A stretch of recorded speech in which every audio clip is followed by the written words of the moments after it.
Hello everyone, my name is Poonam and welcome back to my channel smart study with happy. So friends, आज की हमारी class ancient history से related है। Ancient history में वो भी एंशिएंट इंडियन हिस्ट्री की बात कर रहे थे, यानी प्राचीन भारतीय इतिहास के बारे में, जिसके अंतर्गत हम लोगों ने टोटल 4 चैप्टर पढ़ लिए। कौन कौन से? सिंधु घाटी सभ्यता, वैदिक संस्कृति, बौद्ध धर्म, जैन धर्म के बारे में। ठीक है, उसके बाद जो 5वां टॉपिक दे रखा है, 5वां जो चैप्टर दे रखा है, उसमें जो टॉपिक दे रखा है ना, 5वां चैप्टर है मौर्य वंश। मौर्य वंश के जस्ट आगे लिखा है सम्राट अशोक। कहने का मतलब क्या है, वहाँ सिर्फ हमें सम्राट अशोक के बारे में पढ़ना है और किसी के बारे में नहीं पढ़ना है। सो आज की क्लास हमारी मौर्य वंश से रिलेटेड, जो सम्राट अशोक के बारे में पढ़ना है उसी से रिलेटेड क्लास है। सो चलिए फ्रेंड्स, और ये मैराथन क्लास है। ठीक है फ्रेंड्स, इसमें हम सम्राट अशोक के बारे में स्टार्टिंग से लेके अंत तक जितनी सारी इंपॉर्टेंट चीज़ें हैं, एग्जाम के पॉइंट ऑफ व्यू से इंपॉर्टेंट हैं, एग्जाम ओरिएंटेड चीज़ें पढ़ेंगे। ओके फ्रेंड्स, सो चलिए हम आज की क्लास स्टार्ट करते हैं। फ्रेंड्स, सम्राट अशोक के बारे में पढ़ने से पहले हम पीछे जो भी 1-2 शासक हुए हैं उनके बारे में पढ़ लेते हैं मौर्य वंश से। ठीक है, सो मौर्य वंश के संस्थापक की बात करी जाए तो वो कौन थे? चंद्रगुप्त मौर्य थे। कौन थे? चंद्रगुप्त मौर्य। मौर्य वंश के संस्थापक कौन थे? चंद्रगुप्त मौर्य, जिन्होंने 322 ईसा पूर्व में क्या करी थी? मौर्य वंश की स्थापना करी थी। उसके बाद आते हैं बिंदुसार। कौन? दूसरे राजा या दूसरे जो शासक होते वो कौन थे? बिंदुसार थे। बिंदुसार के ही 2 बेटे, एक सुसीम और दूसरा अशोक, है ना। बिंदुसार के 2 बेटे, एक सुसीम और दूसरा अशोक था। ठीक है, देखिए जब बिंदुसार यहाँ पर मगध में शासन कर रहे थे तो क्या हुआ, मगध में जब ये शासन कर रहे थे तो उत्तर भारत में, ठीक है, इधर उत्तर भारत में जो तक्षशिला नाम का स्थान था वहाँ पर विद्रोह हुए, है ना। जो राजा थे इनकी राजा को चुनौती दी जा रही थी। कहाँ? तक्षशिला में। तो तक्षशिला में जो विद्रोह हो रहे थे उनको दबाने के लिए जो बिंदुसार थे, ये अपने जो सुसीम नाम है जिस बेटे का, इनको भेजते हैं तक्षशिला के, वहाँ आप जाओ, वहाँ जो विद्रोह हो रहे हैं उनको शांत करा जाके, है ना। तो जो सुसीम थे ये जाते हैं तक्षशिला और वहाँ पे विद्रोह को शांत तो कराते हैं, लेकिन होता क्या है, ये असफल हो जाते हैं, यानी शांत कराने में असफल हो जाते हैं। उसके बाद देखिए जब वो असफल हो जाते हैं तो उसके बाद इनके जो दूसरे बेटे अशोक थे इनको भेजते हैं, है ना। हमने क्या बताया? 2 बेटे। किसके? पहला कौन संस्थापक थे उसके मौर्य वंश के? तो वो थे चंद्रगुप्त मौर्य। कौन थे? चंद्रगुप्त मौर्य। ठीक है, चंद्रगुप्त मौर्य हैं यहाँ पे। उसके बाद दूसरे शासक का नाम क्या है? बिंदुसार, है ना। और इन्हीं के 2 बेटों की बात हम कर रहे हैं। एक है सुसीम, ठीक है, और दूसरे कौन है? अशोक की बात कर रहे हैं हम। ये जो सुसीम है इन्हीं को कहाँ भेजते हैं? तक्षशिला में उत्पन्न जो विद्रोह थे उनको दबाने के लिए भेजते हैं, लेकिन ये क्या हो जाते हैं? असफल हो जाते हैं विद्रोह को दबाने में, शांत कराने में। उसके बाद किसको भेजा जाता है? अशोक को भेजा जाता है। अशोक जाते हैं तक्षशिला में तो वहाँ पर ये अशोक बात करते हैं और उसके बाद वहाँ के विद्रोह को शांत कराने में ये सफल हो जाते हैं। इस प्रकार देखा गया कि जो अशोक हैं इसमें एक राजा बनने के गुण विद्यमान है। सो उसके बाद बिंदुसार के बाद जो राजा बनते हैं वो कौन बनता है? अशोक। यानी अशोक कौन थे? तो ये बिंदुसार के बेटे ही थे, है ना। तो आपको समझ में आया कि अशोक कहाँ से कैसे का सारा रिलेशन है। अब हम बात करते हैं अशोक के बारे में। देखिए अशोक के बारे में हम लोग क्या क्या पढ़ेंगे। देखिए हम पढ़ेंगे परिचय इनका, ठीक है, जो भी एग्जाम रिलेटेड, ठीक है, एग्जाम ओरिएंटेड चीज़ें, परिचय पढ़ेंगे। उसके बाद क्या पढ़ेंगे? इनके राज्याभिषेक के बारे में जो क्वेश्चन पूछा जाता है। उसके बाद युद्ध के बारे में पढ़ेंगे, ठीक है, इन्होंने क्या क्या कार्य किए हैं इसके बारे में पढ़ेंगे, वो भी एग्जाम ओरिएंटेड, ठीक है। उसके बाद क्या पढ़ेंगे? हम लोग पढ़ेंगे अभिलेखों के बारे में, ठीक है, जो भी इंपॉर्टेंट अभिलेख है उनको याद भी करेंगे, क्या उनकी विशेषताएं हैं, क्या है उनके अंदर ऐसा जो हमें याद करना है, एग्जाम में पूछा जाता है, ये सारी बातें करेंगे। सो चलिए फ्रेंड्स, इसी क्रम में हम सबसे पहले क्या पढ़ेंगे? अशोक के परिचय के बारे में, है ना। तो परिचय से जो संबंधित चीज़ें उसमें क्या क्या हैं? सबसे पहले इनके पिता का नाम, जो कि मैंने सबसे पहले बता दिया कि इनके पिता कौन थे? बिंदुसार थे। कौन थे? बिंदुसार। माता की बात करिए तो माता थी शुभद्रांगी, और कहीं कहीं इंदुमती भी है, लेकिन एनसीईआरटी में शुभद्रांगी लिखा हुआ है ना। सो माता का नाम क्या था? शुभद्रांगी। पिता का नाम क्या था? बिंदुसार। आगे बात करते हैं इनके अन्य नाम जो कि इम्पोर्टेंट हैं, एग्ज़ाम में पूछे जाते हैं, उनके बारे में बात कर लेते हैं। देखिए जो अशोक हैं इनको पुराणों में क्या कहा गया है, तो पुराणों में अशोक वर्धन कहा गया है। सम्राट अशोक को पुराणों में अशोक वर्धन कहा गया है। आगे बात करते हैं बुद्ध शाक्य किस में कहा गया है, तो बुद्ध शाक्य नाम भी किसका है, तो वो है अशोक का, ठीक है। और ये मास्की जो अभिलेख है उसमें कहा गया है अशोक को बुद्ध शाक्य, ठीक है।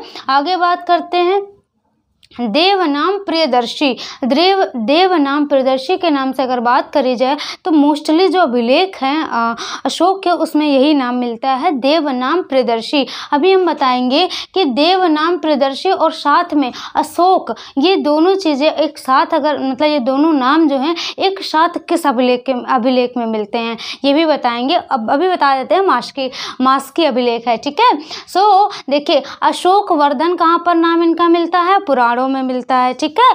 और बुद्ध शाक्य कहाँ मिलता है, मास्की अभिलेख में मिलता है।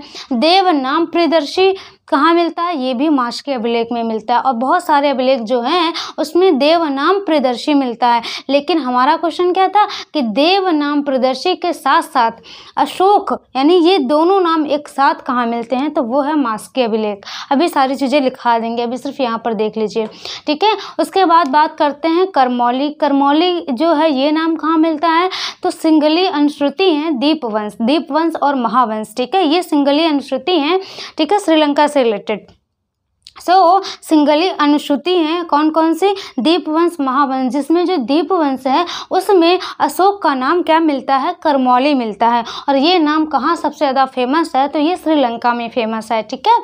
आगे बात करते हैं चंड अशोक। चंड अशोक के नाम से कहाँ पर बताया गया इनका नाम, तो जो बौद्ध ग्रंथ हैं वहाँ पर अशोक को चंड अशोक के नाम से जाना जाता है, यानी चंड अशोक नाम मिलता है। अब ये क्यों मिलता है, तो जो बौद्ध ग्रंथ हैं वो अशोक को ये दिखाते हैं कि पहले बहुत क्रूर शासक था, बहुत ही क्रूर शासक था। जब ये बौद्ध धर्म को अपनाता है तब ये सॉफ्ट होता है, इसलिए यहाँ पर इनका नाम क्या देते हैं, चंड अशोक देते हैं। तो आई थिंक ये जो अन्य नाम है आपको समझ में आए होंगे। पहली चीज़ अशोक का नाम पुराणों में क्या मिलता है, अशोक वर्धन। दूसरा क्या है, दूसरा जो देवनाम प्रियदर्शी है, ये ज़्यादातर जितने इनके अभिलेख हैं अशोक के सभी में यही नाम मिलता है ना, ज़्यादातर बात कर रहे हैं। और उसके बाद बात करें जाए बुद्ध शाक्य, ये कहाँ मिलता है, तो ये मिलता है मास्की अभिलेख में, है ना।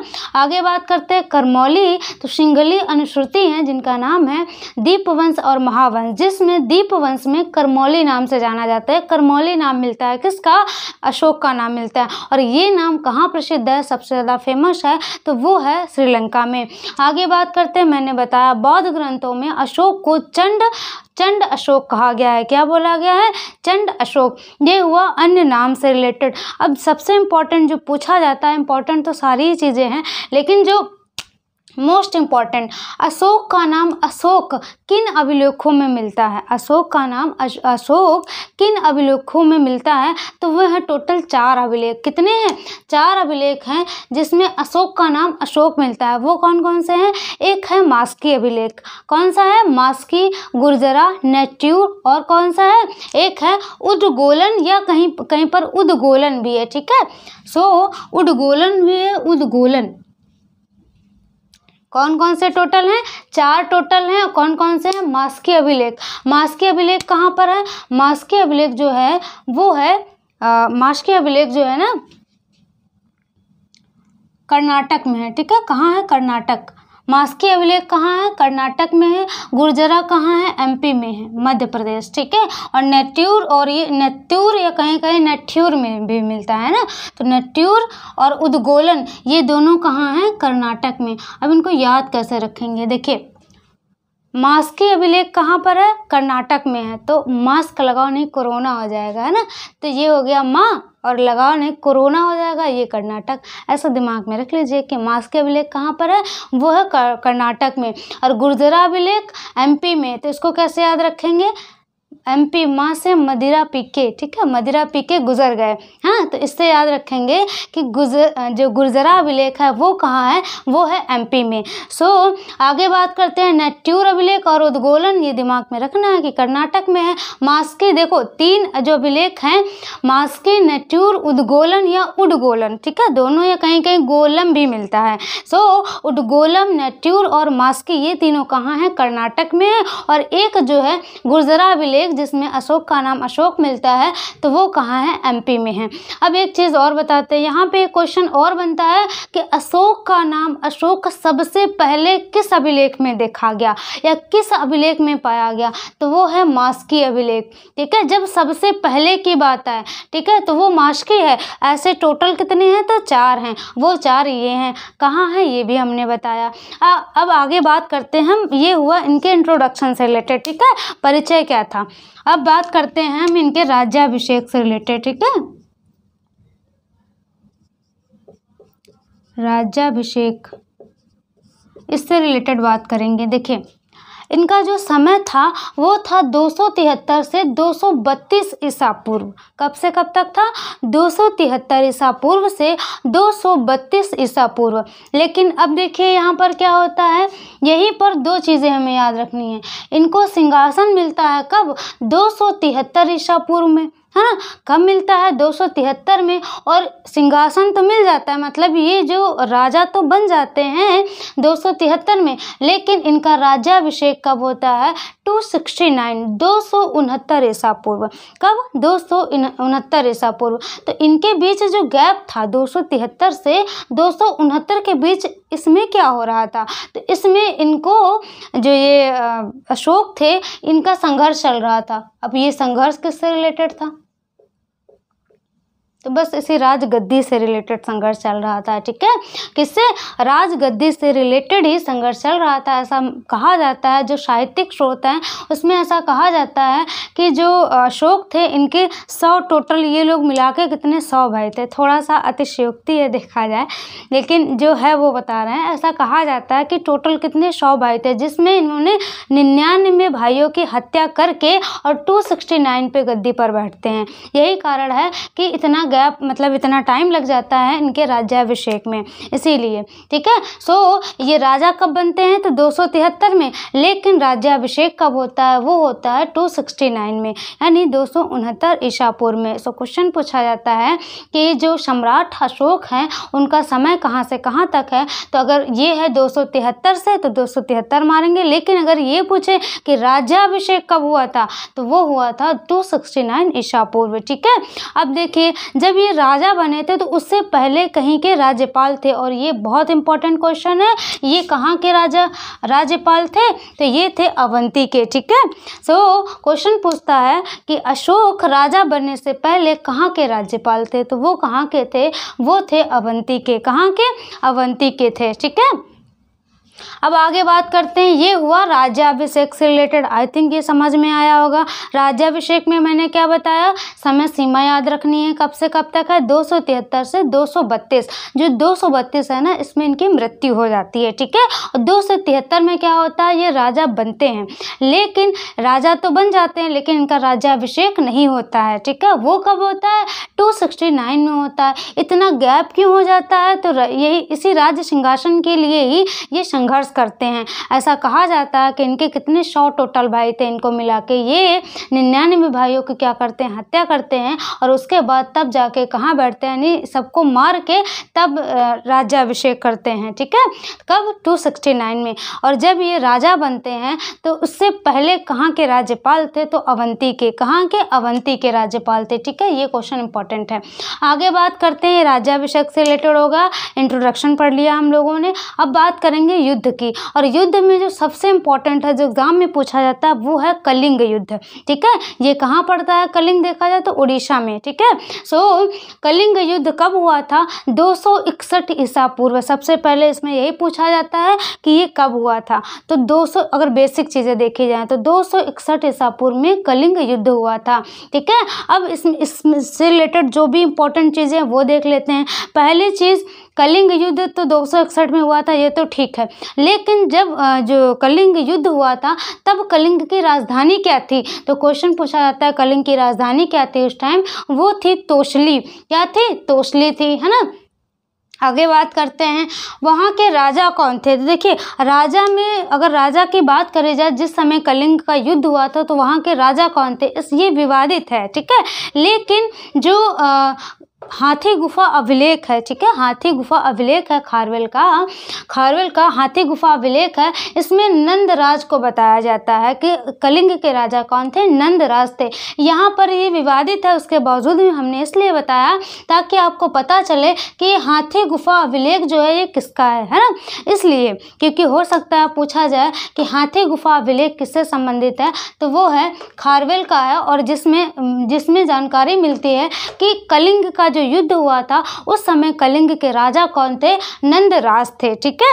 अब आगे बात करते हैं इस युद्ध में कौन जीता था। तो इस युद्ध में अशोक विजयी हुआ था, और इसी युद्ध में अशोक जब विजयी हो जाता है उसके बाद जो युद्ध भूमि होती है वहां पर जाता है, लोग इतना रक्तपात, लोगों को रोते बिलखते, विधवा स्त्रियां बच्चे रोते बिलखते, सबको देखकर ये इसका जो मन होता है ना वो बहुत ही विचलित हो जाता है, अंदर से बहुत ही बेचैन हो जाता है, ठीक है। तो ये क्या करता है, यानी जो अशोक होते हैं इसी कलिंग के युद्ध के बाद बौद्ध धर्म को अपना लेते हैं, है ना। ये क्या कहते हैं, अब हम भेरी घोष नहीं करेंगे, भेरी घोष को छोड़कर ये धम्म घोष की बात करते हैं, ठीक है। ये इसी युद्ध के बाद भेरी घोष से धम्म घोष को अपना लेते हैं। अब भेरी घोष का मतलब क्या होता है? भेरी घोष का मतलब होता है युद्ध की घोषणा, जो वो सायरन करके क्या बोलते हैं उसको बजाया जाता है ना जब युद्ध वगैरह होता है, सो उसी को ये बोलते हैं कि अब हम युद्ध की घोषणा नहीं करेंगे, हम क्या करेंगे? धर्म की नीति का पालन करेंगे, ठीक है। सो ये इसी कलिंग के युद्ध के बाद ही इनका हृदय परिवर्तन होता है और ये किसको अपना लेते हैं? बौद्ध धर्म को अपना लेते हैं, ठीक है। अब एक चीज़ और, यहाँ पर ये बौद्ध धर्म को तो अपना लेते हैं, तो उससे पहले किस धर्म को मानते थे या किस धर्म के अनुयायी थे? तो वो थे शैव धर्म के, ठीक है, विष्णु भगवान को मानते थे। सो किस धर्म के? इससे पहले कब थे? जब बौद्ध धर्म को तो ये बाद में अपना, उसके पहले किस धर्म से रिलेटेड थे, किस धर्म को मानते थे? तो वो था शैव धर्म, ठीक है। अब देखिए यहाँ पर तो ये चीज़ तो समझ में आई कि ये भीषण रक्तपात देख लेते हैं, जिसके कारण जो अशोक थे ये क्या करते हैं? अपना हृदय परिवर्तन करते हैं और किस धर्म को अपना लेते हैं? बौद्ध धर्म को। ये तो चलो ठीक है, मतलब कि धर्म से रिलेटेड चीज़ हो गई। अब एक दो तर्क यहाँ पर हैं, एक ये वाला हो गया भीषण रक्तपात देखकर ये क्या करते हैं? बौद्ध धर्म को अपना लेते हैं। दूसरा तर्क इनका राजनीतिक पक्ष से रिलेटेड है, उसको देख लेते हैं, है ना। अब राजनीतिक पक्ष क्या है, क्या कारण है इन्होंने बौद्ध धर्म को अपनाया था? बाद में ये लड़ाई वड़ाई क्यों छोड़ दी है कि हमें अब नहीं युद्ध करना है, ऐसा क्या था? एक तो आपको समझ में आया कि ये भीषण रक्तपात देख लिए थे कलिंग के युद्ध में, इस वजह से इन्होंने क्या किया कि कहा कि अब हम युद्ध नहीं करेंगे, है ना, अब हम धर्म की नीति का पालन करेंगे। अब देखिए राजनीतिक कारण समझते हैं। देखिए हमने कहा कि हृदय परिवर्तन इनका हुआ कब? कलिंग के युद्ध के बाद, है ना। कलिंग के युद्ध के बाद क्या हुआ? इनका हृदय परिवर्तन हुआ। हम बोल रहे हैं इसमें क्या है? दो तर्क हैं, ठीक है। कितने? दो तर्क हैं। पहला जो है वो है धर्म वाला कि ठीक है भैया रक्तपात वाला हो गया, ठीक है। दूसरा क्या है? दूसरा है राजनीतिक तर्क। अब देखते हैं राजनीतिक तर्क क्या होता है, ठीक है। राजनीतिक तर्क को समझने के लिए हम ये समझते हैं कि जो चंद्रगुप्त मौर्य के समय, चंद्रगुप्त मौर्य का साम्राज्य विस्तार कहाँ से कहाँ तक था, है ना। तो देखिए चंद्रगुप्त मौर्य का अगर साम्राज्य विस्तार देखें ना, हम ऐसे बना रहे हैं, अगर मैप में देखेंगे तो भी समझ जाएंगे, ऐसे दोनों बना के बताएंगे, ठीक है। देखिए जो यहाँ पर ये हिमालय वाला पार्ट यानी उत्तर तक का पूरा पार्ट, उत्तर वाला पार्ट यहाँ तक, कर्नाटक वाला पार्ट, ठीक है, कर्नाटक तक, उत्तर से लेके यहाँ उत्तर, यहाँ जम्मू कश्मीर से लेके यहाँ कर्नाटक तक, ठीक है, कर्नाटक तक, और इधर बंगाल से लेके, बंगाल से लेके यहाँ पर हिंदकुश पर्वत तक, ठीक है। यहाँ देखो जब सलीकस निकेटर से संधि होती है किसके, चंद्रगुप्त मौर्य की, तो उसके बाद ये जो सलीकस निकेटर होते हैं ये अपनी पुत्री हेलेना का विवाह कर देते हैं, जिसके अंतर्गत जो 4 राज्य टोटल देते हैं ना, कौन से, काबुल, कांधार, हेरात, मकरान, ये टोटल दे देते हैं। ये इधर के हैं ना, पाकिस्तान, अफगानिस्तान, ठीक है, अफगानिस्तान के हैं, ठीक है। सो ये इनको तो फ्री में मिल जाते हैं शादी की वजह से, और ये इतने तो ये क्या करते हैं, युद्ध करके जीतते हैं, है ना। ऊपर अगर भारत की बात करी जाए तो उत्तर में जम्मू कश्मीर से लेके नीचे सुदूर दक्षिण वाला पार्ट छोड़ के कर्नाटक तक। अब इसकी जानकारी मिलती है ना कि जो कर्नाटक में ही तो जाकर चंद्रगुप्त जाते हैं कर्नाटक, और संलेखना विधि से अपने प्राण त्याग देते हैं, है ना। तो कर्नाटक तक का जो क्षेत्र था, कर्नाटक तक का पूरा भाग, ये भी इन्हीं के अंडर में था। सिर्फ क्या याद रखना है कि यहाँ पर जो उड़ीसा में ये कलिंग वाला पार्ट था, थोड़ा सा बहुत लीपापोती कर दी हमने, उसका कारण है बस इतनी ही जगह मैंने छोड़ी। देखिए समझ लेते हैं थोड़ा सा। देखिए ये मान लेते हैं ये अपना भारत है ना, सॉरी ये भारत मान लेते हैं ना। देखिए ये सुदूर जो दक्षिण वाला पार्ट है इसको छोड़ देते हैं, यहाँ कर्नाटक तक का पार्ट, ठीक है, कर्नाटक, और ये उत्तर, और इधर ये बंगाल वाला पार्ट भी इन्हीं के उसमें था, और इधर ये पूरा था, यानी कि ये इतना छोड़ के, और ये इतना, ठीक है। यहाँ पर उड़ीसा में जो ये कलिंग पड़ता है, कलिंग कहाँ पड़ता है, उड़ीसा में, ये उड़ीसा के कलिंग को छोड़कर और ये दक्षिण वाला पार्ट छोड़कर इतना सारा जो साम्राज्य था वो किसके अंडर में था, वो था चंद्रगुप्त मौर्य के अंडर में, है ना। इनका साम्राज्य विस्तार देखा जाए तो यहाँ उत्तर में हिमालय पर्वत तक, और इधर देखा जाए पश्चिम और उत्तर, पश्चिमोत्तर की बात करी जाए तो इधर है हिंदुकुश पर्वत तक, कहाँ तक, हिंदुकुश पर्वत तक, ठीक है, और इधर बंगाल तक, और इधर तो पानी भरा, सारी चीज़ समझ में। इधर कहाँ तक, कर्नाटक है, दक्षिण में कर्नाटक तक, उत्तर में हिमालय पर्वत, यानी उत्तरापद जो है उत्तर में हिमालय पर्वत, पूर्व में कहाँ, बंगाल तक, और इधर पश्चिम में हिंदुकुश पर्वत तक। किसका साम्राज्य विस्तार था, वो था चंद्रगुप्त मौर्य का। छोड़ने की बात किसको कर रहे हैं, इधर उड़ीसा में जो ये कलिंग था इसको छोड़कर, ठीक है, उड़ीसा में पड़ता है, और ये दक्षिण का सुदूर वाला पार्ट छोड़ दे तो पूरा का पूरा भारत जो था, पूरे के पूरे भारत में अगर किसने शासन किया तो वो किया था चंद्रगुप्त मौर्य ने, ठीक है।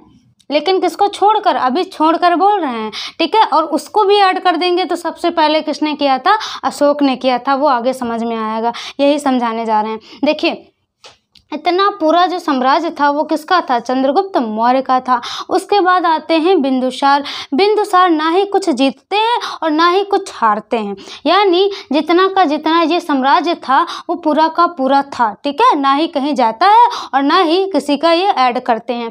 अब देखिए क्या होता है, उसके बाद आते हैं अशोक, और अशोक को तो ये तो पूरा देखा जाए तो पूर्वजों से ही मिल गया इनको, है ना। उसके बाद आपको मैंने बताया कि कलिंग का युद्ध होता है जिसमें कौन जीतते हैं, अशोक जीतते हैं, और यहाँ जो उड़ीसा में कलिंग पड़ता है यहाँ पर भी किसका शासन हो जाता है, अशोक का हो जाता है। सो ये भी किसका हो गया, अशोक का हो गया। अब देखिए अब टोटल यहाँ पर अगर यहाँ पश्चिम में पश्चिमोत्तर की बात करी जाए तो हिंदुकुश पर्वत तक, है ना, उत्तर में हिमालय पर्वत तक, और बंगाल इधर हो गया पूरा, ये उड़ीसा वाला भी हो गया। इसको छोड़कर देखा जाए पूरे के पूरे भारत में सबसे पहले अगर किसी ने शासन किया वो किसने किया, अशोक ने किया, है ना। आपको समझ में आ रहा कि यहाँ हिंदुकुश पर्वत हो गया, उत्तर में हिमालय पर्वत, और इधर बंगाल पूरा पहले एक ही में था, ठीक है, और ये कर्नाटक तक और उड़ीसा भी शामिल हुआ क्योंकि ये कलिंग के युद्ध में जीत गए थे, इसको भी अपने में मिला लिए थे, है ना। तो इस प्रकार देखा जाए तो जो अशोक थे ना, जब ये कलिंग को भी जीत लेते हैं तो इतना सारा तो साम्राज्य इनके पास हो जाता है, तो भारत को एक प्राकृतिक सीमा में डिवाइड कर देते हैं, है ना, बांध देते हैं, डिवाइड नहीं बांध देते हैं, एक प्राकृतिक सीमा में बांध देते हैं, उससे आगे जाने का चांस ही नहीं था। देखो यहाँ पर हिंदुकुश पर्वत, क्या इसको पार करके जाएंगे, पहले तो इतनी व्यवस्था थी नहीं। यहाँ पर देखा जाए तो पानी भरा है भैया, इधर क्या है, अरब सागर है, नीचे हिंद महासागर है, और इधर क्या है, बंगाल की खाड़ी है ना। अब हम भारत के मैप की बात करें हम भारत की मैप की बात करें, ठीक है, तो इधर क्या है, इधर अरब सागर है, इधर बंगाल की खाड़ी, इधर क्या है, हिंद महासागर है। हम यहाँ बता रहे हैं कि हिंदुकुश पर्वत तक, ठीक है, और उत्तर में हिमालय है और इधर बंगाल है, ठीक है, और यहाँ पर क्या है, सब पानी वानी भरा है। तो पहले जहाज वगैरह तो थे नहीं कि आगे जाएंगे, है ना, और यहाँ पर पर्वत को लांग कर भी नहीं जाएंगे, और इधर क्या पड़ रहा है, हिमालय पर्वत। सो इसीलिए मैं बोल रही हूँ कि जो ये अशोक थे ना, ये भारत को एक प्राकृतिक सीमा में बांध देते हैं। इनके पास ये कलिंग को जीतने के बाद कुछ बचा ही नहीं था कि ये जीते, सब कुछ तो इनके अंडर में ही था, है ना। सो इसलिए इन्होंने सोचा, देखिए क्या हुआ, क्या सब कुछ भैया इनको मिल गया। अब इन्होंने सोचा कि अब यहाँ हमको तो सब कुछ मिल गया, लेकिन कोई विद्रोह ना करे, है ना। अब विद्रोह ना करे ये कैसे दिमाग में आया, इन्होंने धर्म को अपनाया था। अब क्यों अपना, ये राजनीतिक तर्क बता रहे हैं, ठीक है। एक तो धर्म वाला बता ही दिया, राजनीतिक तर्क बता रहे हैं कि इन्होंने सब कुछ जीत लिया, उसके बाद क्या किया, धर्म को अपनाया। क्यों अपनाया, देखिए, जो एक निग्रोथ नाम के बौद्ध भिक्षु थे, जो कौन था, तो इन्हीं के पौत्र कहे जाते हैं, इनके पौत्र थे, किसके, अशोक के, है ना। ये बौद्ध भिक्षु बन गए थे। ये जा रहे थे तो इनके जो दरबार में लोग रहते हैं ना, वो इनको लेके गए, निग्रोथ को कहाँ लेकर गए, अशोक के दरबार में लेकर गए। तो अशोक ने कहा कि आप हमसे नाराज हो, हमने आपके पिता को मारा था, है ना, क्योंकि ये इनके पौत्र थे। तो उन्होंने कहा नहीं, जो निग्रोध थे उन्होंने कहा मैं क्यों नाराज होऊंगा, मैं तो बौद्ध भिक्षु हूँ। सो जो अशोक थे वो इनकी बातों को सुन के, निग्रोध की बातों को सुन के, इतनी दार्शनिक बातें करी निग्रोध ने कि इनकी बातों को सुन के उनके दिमाग में एक विचार आया, एक युक्ति आई। उपाय क्या है, युक्ति मतलब उपाय, ठीक है। क्या युक्ति आई, वो चीज़ दिमाग में ये चीज़ आई कि जिस प्रकार इनके हमने पिता को मार दिया, है ना, पिता को मारा, लेकिन इन्हें कोई प्रॉब्लम नहीं। कारण उसका क्या है, क्योंकि इन्होंने धर्म को अपना लिया, बौद्ध धर्म को अपना लिया। सेम उसी प्रकार यदि हम क्या करें, खुद भी अपना लें और जो हमारी जनता जनार्दन है ना, जो जनता है वो भी बौद्ध धर्म को अपना ले, तो हम किसी को कुछ भी कहें, मारे काटे या फिर विरोध, मतलब मारे काटे कुछ भी कहें, कोई कुछ करेगा ही नहीं, कोई विरोध ही नहीं करेगा, है ना। जैसे ये जो निग्रो था, इन्होंने बोला था, है ना, यही चीज़ इनके दिमाग में आई और इसके बाद इन्होंने क्या किया, बौद्ध धर्म को अपना लिया, ठीक है। किससे प्रभावित होकर, निग्रोध से प्रभावित होकर इन्होंने सबसे पहले क्या किया, बौद्ध धर्म को अपनाया। उसके बाद बौद्ध धर्म को अपनाकर अपनी खुद के धर्म की नीतियाँ बनाई। ऐसा नहीं कि इनका जो धर्म था अलग था बौद्ध धर्म से रिलेटेड ही, लेकिन पहले इन्होंने खुद सीखा, है ना। उसके बाद क्या किया, खुद बौद्ध धर्म की नीतियाँ बनाई और उसके बाद जितनी सारी जनता थी उसको भी बौद्ध धर्म अपनाने के लिए बोल रहे थे, ठीक है। अब उसका कारण समझ में आया, ताकि सब लोग बौद्ध धर्म को अपना लें और उसके बाद जब कोई जितना सारा इनका साम्राज्य है ना, वो इनके अंडर में ही रहे, कोई विरोध ना कर सके। इसलिए इन्होंने क्या किया था, बौद्ध धर्म को अपनाया। ये था राजनीतिक तर्क। तो थोड़ा सा समझ में आया होगा आपको कि राजनीतिक तर्क क्या था, क्यों इन्होंने बौद्ध धर्म को अपनाया, ठीक है। और सबको बौद्ध धर्म अपनाने की बौद्ध धर्म पालन करने की संज्ञा भी दे रहे थे कि आप बौद्ध धर्म अपनाएं, सबसे कह भी रहे थे, है ना। प्रचार प्रसार भी खूब किए बौद्ध धर्म का। देखिए आगे बात करते हैं, ये राजनीतिक तर्क आपको समझ में आया। अब देखिए आगे क्या है, बौद्ध धर्म में एक तो पहला क्वेश्चन बनता है, किससे प्रभावित होकर अशोक ने बौद्ध धर्म को अपनाया था। तो मैंने बताया निग्रोथ नाम के भिक्षु थे जिनसे प्रभावित होकर ये बौद्ध धर्म को अपनाते हैं। उसके बाद शिक्षा दीक्षा किससे लेते हैं, ठीक है, तो वो लेते हैं उपगुप्त से। किससे लेते हैं, उपगुप्त से। ये दो क्वेश्चन इंपॉर्टेंट है कि किससे प्रभावित होकर बौद्ध धर्म को अपनाते हैं, तो निग्रोथ से प्रभावित होकर, जो कि ये कौन थे, तो ये इनके पौत्र ही थे। आगे बात करें जाए, इन्होंने क्या किया था, बौद्ध धर्म को अपना लिया था। फिर उसके बाद बात करें इन्होंने दीक्षा किससे ली, यानी शिक्षा वगैरह किससे ली, तो वो लिया है उपगुप्त से, ठीक है। तो ये क्वेश्चन ही पूछा जाता है। अब आगे देखते हैं, ये जब बौद्ध धर्म को अपना लेते हैं, ठीक है, सीख वीख लेते हैं, उसके बाद क्या आता है, ये अपना धम्म देते हैं, ठीक है। बौद्ध धर्म से रिलेटेड ही था, अलग नहीं था। तो जो अपना धम्म देते हैं वो उसका आधार क्या था, तो उसका आधार है पूर्णता नैतिकता, ठीक है। नैतिकता का पालन करना, संयम रखना, यानी जो अपने पास है उसी में खुश रहो। खुद तो क्या किए, खुद तो अच्छा खासा साम्राज्य विस्तार हो गया, अच्छा ना, और कोई विरोध ना कर सके, इसलिए इन्होंने क्या किया, बौद्ध धर्म को अपना लिया। खुद तो सब कुछ जीत लिया और दूसरे से क्या कह रहे हैं कि संयम रखो, जो है अपने पास उसी में खुश रहो, है ना। आगे क्या कहा, आगे है सेवा की बात करते हैं, यानी माँ बाप की सेवा करो, आत्मनियंत्रण, आत्मनियंत्रण मतलब दारू वगैरह ना पियो, पौवा मत चढ़ाओ, ये सारी चीज़ें है ना। तो धम्म, अशोक के जो धम्म की बात करी गई है, जो नीति है, उसका आधार क्या है, पूर्णतः नैतिकता की बात करी इन्होंने।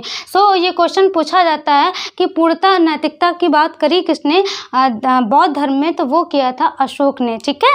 या अशोक के जो धम्म है उसका आधार क्या है, वो है नैतिकता।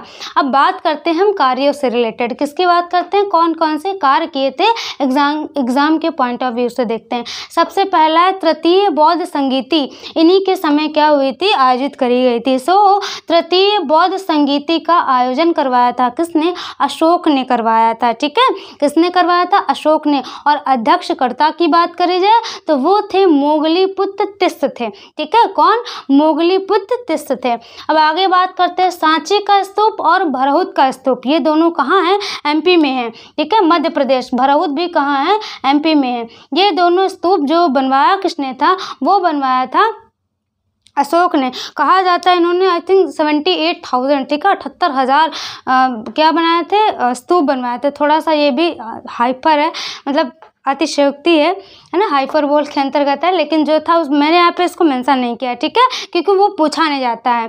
देखिए यहाँ पे क्या पूछा जाता है, सांची और भरहुत का स्तूप किसने बनवाया था, तो वो बनवाया था अशोक ने बनवाया था, ठीक है। और ये कहाँ है, तो ये है मध्य प्रदेश में। आगे बात करें, जब ये लुम्बिनी की यात्रा करने जाते हैं, लुम्बिनी में किसका जन्म हुआ था, मैंने बताया था, वहाँ पर जन्म हुआ था गौतम बुद्ध का। लुम्बिनी कहाँ पड़ता है, कपिलवस्तु में, ठीक है। जब ये क्यों जाते हैं, क्योंकि बौद्ध धर्म को अपना लेते, उसके बाद जहाँ गौतम बुद्ध का जन्म होता है वहाँ ये यात्रा करने जाते हैं लुम्बिनी में। और जब ये लुम्बिनी में यात्रा करने जाते हैं तो वहाँ का जो टैक्स था कितना था, 1/6, उसको घटा कर कितना कर देते हैं, 1/8 कर देते हैं, ठीक है। यानी कहते हैं 1/6 अब कर, यहाँ मतलब जो टैक्स है इतना नहीं देना होगा, लेकिन जो कुछ चीज़ें हैं उन ज़्यादा से ज़्यादा चीज़ों में हटा दिया था, और कुछ चीज़ों में टैक्स जो था वो लगने की बात करी थी, वो भी कितना कर दिया था इन्होंने, 1/8 कर दिया था, ठीक है। ये समझ में आया, जिसकी वजह से जो वहाँ की जनता थी अशोक से बहुत प्रभावित हुई थी। आगे बात करते हैं, पांचवा कार्य जो था वो है बौद्ध धर्म का अंतर्राष्ट्रीयकरण किया। किसने किया था, अशोक ने किया था। कहाँ कहाँ पर है, तो वो श्रीलंका है, नेपाल है, चीन है। और क्वेश्चन पूछता है श्रीलंका और नेपाल से, इसीलिए मैंने यहाँ श्रीलंका और नेपाल को दिखाया है। क्वेश्चन पूछा जाता है श्रीलंका में बौद्ध धर्म के प्रचार प्रसार के लिए अशोक ने किसको भेजा था, तो इनकी एक पुत्री थी संघमित्रा, ठीक है। संघमित्रा और महेंद्र, एक पुत्र, ठीक है। पुत्र और पुत्री, बीवी को हमने यहाँ पे इसलिए नहीं दिखाया क्योंकि इनकी एक बीवी नहीं थी, आई थिंक 4-5 थी, वो पूछा भी नहीं जाता है, उसको मैंने यहाँ पे नहीं दिखाया, ठीक है। देखिए जो इनकी बेटी थी संघमित्रा और पुत्र था कौन, महेंद्र, इन दोनों लोगों को कहाँ भेजते हैं, तो श्रीलंका भेजते हैं बौद्ध धर्म के प्रचार प्रसार के लिए, ठीक है। और नेपाल में किसको भेजते हैं, तो नेपाल में इनकी बेटी, दूसरी बेटी चारुमती और खुद भी जाते हैं साथ में। तो नेपाल में किसको भेजते हैं, स्वयं जाते हैं, चारुमती इनकी बेटी, ठीक है।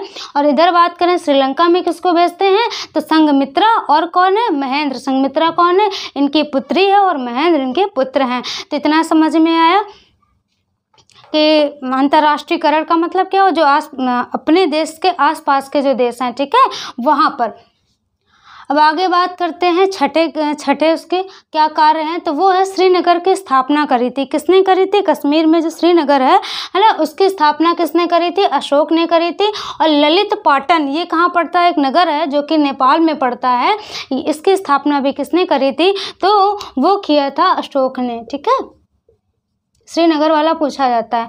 आगे बात करते हैं, बौद्ध धर्म अब ये मैंने बता दिया इस चीज़ को जो यहाँ लिखा है कि जब अशोक बौद्ध धर्म को अपना लेते हैं तो उसके पहले किस धर्म को, यानी कि वो तो बाद में अपनाते हैं ना जब कलिंग का युद्ध होता है, लेकिन उसके पहले किस धर्म के अनुयायी होते हैं तो वो है शैव धर्म। ठीक है, और इसकी जानकारी कहाँ से मिलती है तो इसकी जानकारी कल्हड़ की एक पुस्तक है राजतरंगिणी। कौन सी? राजतरंगिणी, जिसमें इसकी जानकारी मिलती है कि बौद्ध धर्म, अशोक जो था बौद्ध धर्म अपनाने से पहले किस धर्म का अनुयायी था तो वो था शैव धर्म का। ठीक है, और इनकी मृत्यु कब हो जाती है? 232 ईसा पूर्व में इनकी क्या हो जाती है? मृत्यु हो जाती है। सो ये थी कुछ इंपॉर्टेंट चीज़ें परिचय से रिलेटेड, राज्याभिषेक से रिलेटेड, ठीक है, युद्ध से रिलेटेड, और उसके बाद कौन कौन से कार्य हुए थे। अब हम आगे बात करेंगे अभिलेखों के बारे में। एक बार इसको हम पूरा रिकॉल कर लेते हैं, आपको अगर स्क्रीनशॉट लेना है तो ले सकते हैं। ठीक है, और एक चीज़ और बताऊं फ्रेंड्स,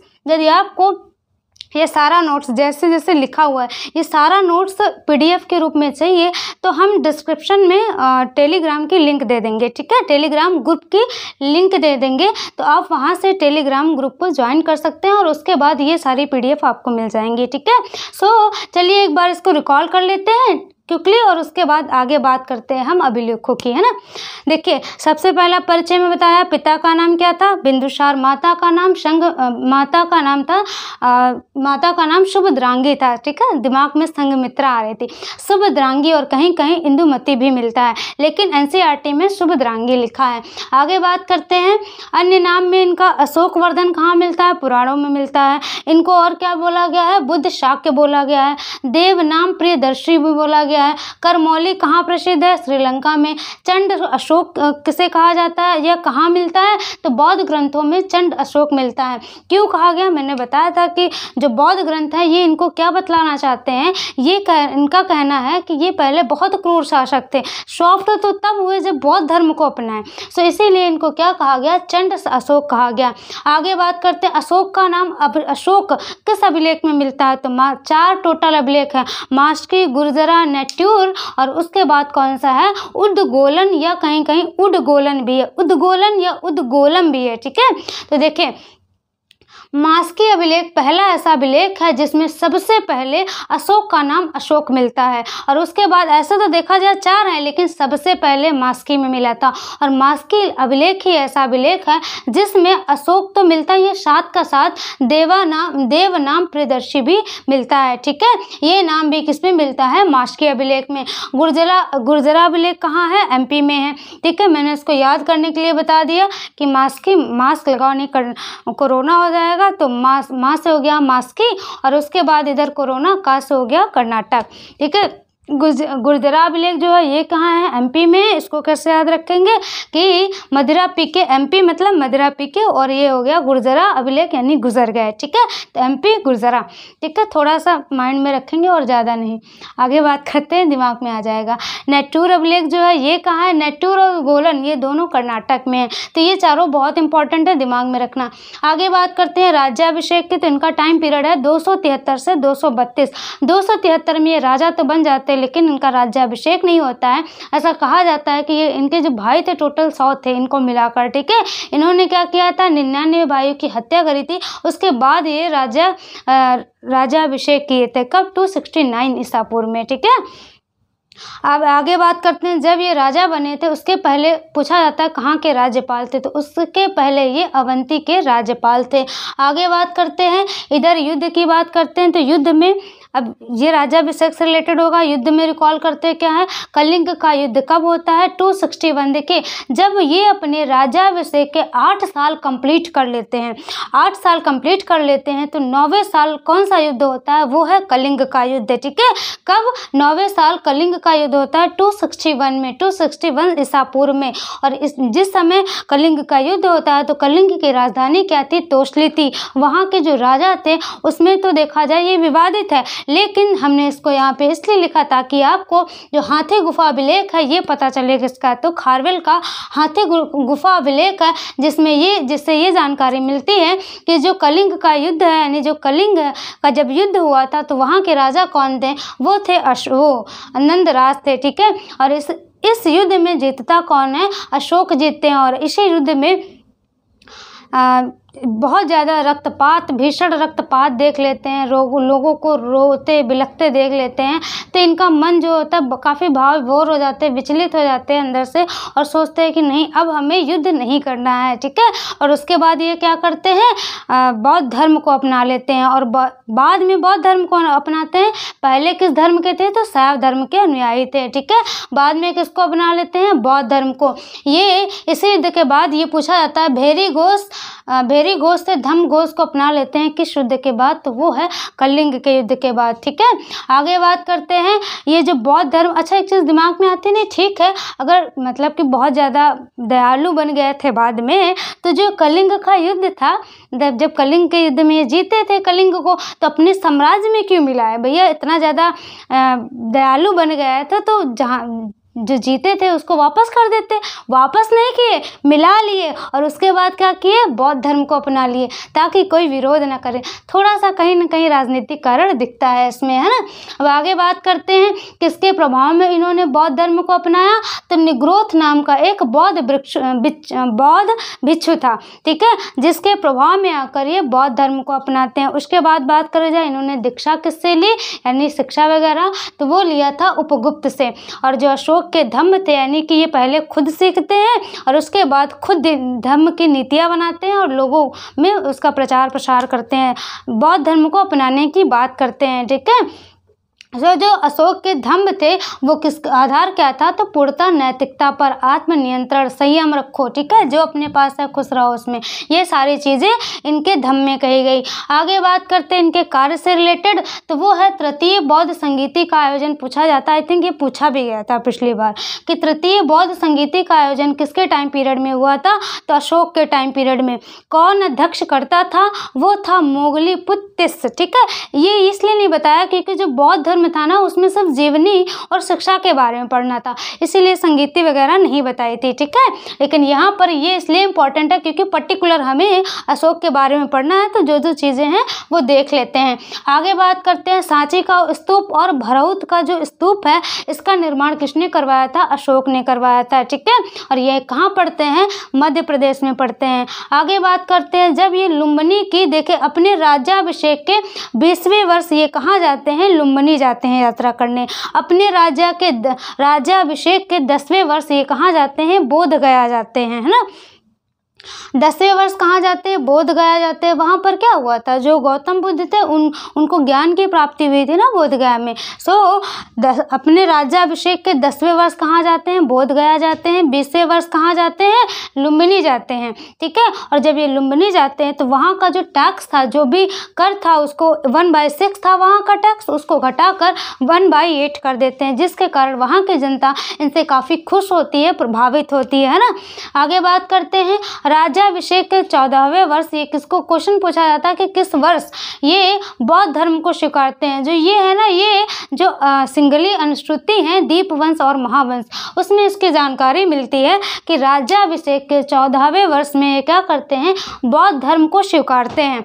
और 10वें वर्ष कहाँ जाते हैं, बोध गया जाते हैं। 20वें वर्ष लुम्बिनी जाते हैं, ठीक है, घूमने, यात्रा करने। ये हो गया। अब हम बात कर रहे थे किसके, इन्होंने अंतर्राष्ट्रीयकरण किया, ठीक है, जो भी आसपास के देश थे वहाँ पर भेजा, बौद्ध धर्म का प्रचार प्रसार किया। जिसमें क्वेश्चन जो पूछा जाता है, श्रीलंका से पूछा जाता है, नेपाल से। श्रीलंका में प्रचार प्रसार के लिए किसको भेजा था, वो इनकी बेटी थी संघमित्रा और पुत्र थे महेंद्र, इनको भेजा था। नेपाल में चारुमती एक बेटी थी, है ना, एक और बेटी चारुमती थी, और साथ में ये खुद गए थे, कहाँ, नेपाल में। और जब नेपाल गए थे तो वहाँ पर एक नगर की स्थापना करी थी, जिसका नाम क्या है, ललित पाटन, ठीक है।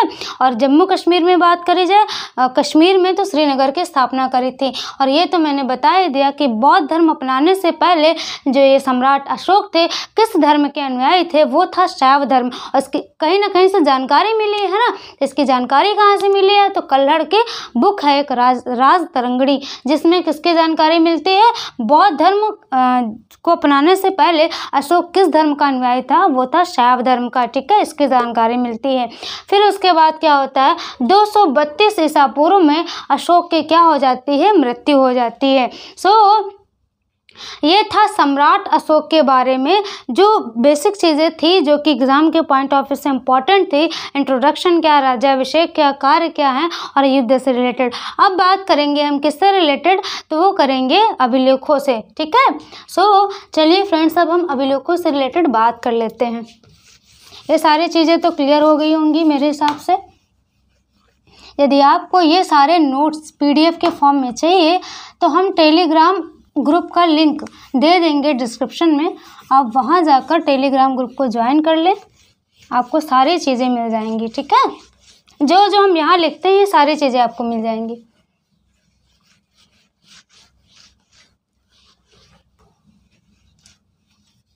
आज की ही क्लास में हम अशोक के बारे में सारी चीज़ें पढ़ लेंगे, उसके बाद नेक्स्ट चैप्टर के बारे में बात करेंगे।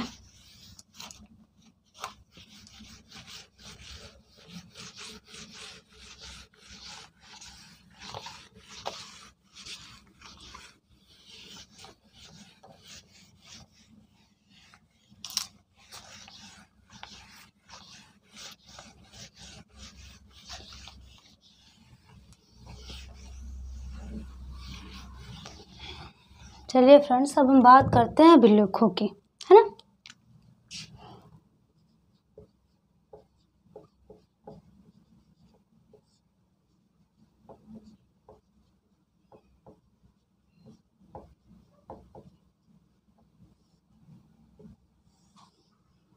देखिए फ्रेंड्स,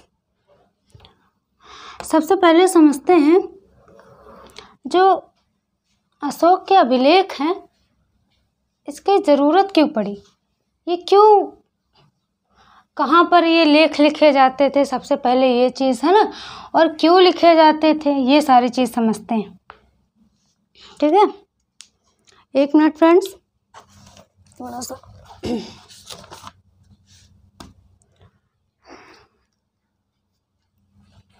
देखिए, सबसे पहले समझते हैं ये अभिलेख हैं क्या। तो देखिए, जैसे हमें कोई संदेश पर्टिकुलर किसी एक इंसान को देना है तो हम क्या करेंगे, अब हम इस टाइम पे क्या मोबाइल वगैरह है तो हम क्या करेंगे, कॉल करके डायरेक्ट बात कर लेंगे, है ना।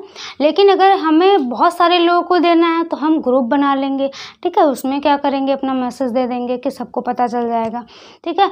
ये चीज़ हो गया। और मान लीजिए मुझे और भी ज़्यादा लोगों को देना है, पूरी यूट्यूब फैमिली को देना है, तो हम क्या करेंगे, क्या फिर हम ग्रुप बनाएंगे, वहाँ पर प्रॉब्लम हो जाएगी। हम क्या करेंगे, एक वीडियो बनाएंगे और उसमें जो भी इंफॉर्मेशन देनी होगी वो दे देंगे, है ना। तो ये तो प्रोसेस आज का हुआ कि अगर हमें कोई सूचना देनी है तो देंगे।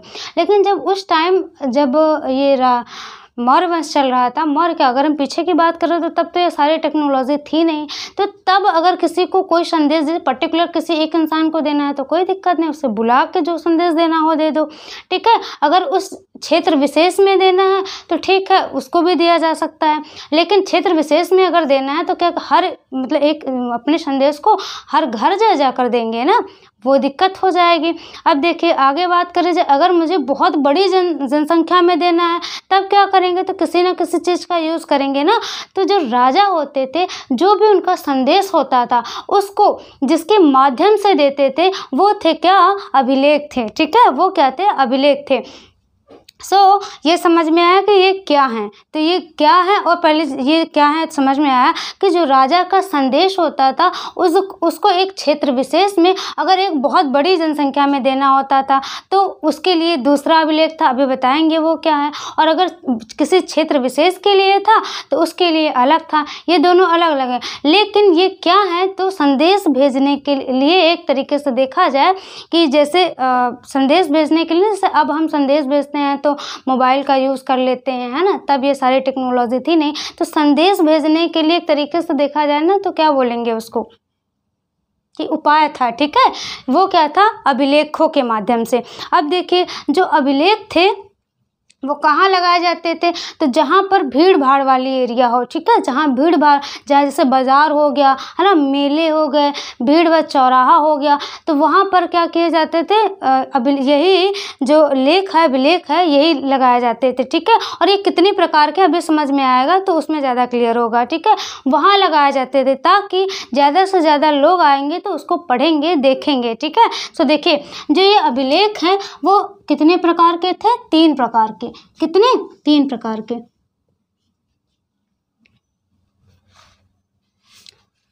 अशोक के जो अभिलेख थे ये कितने प्रकार के थे? 3 प्रकार के। एक था शिलालेख, पहला है शिलालेख, ठीक है, और दूसरा क्या है? स्तंभ लेख,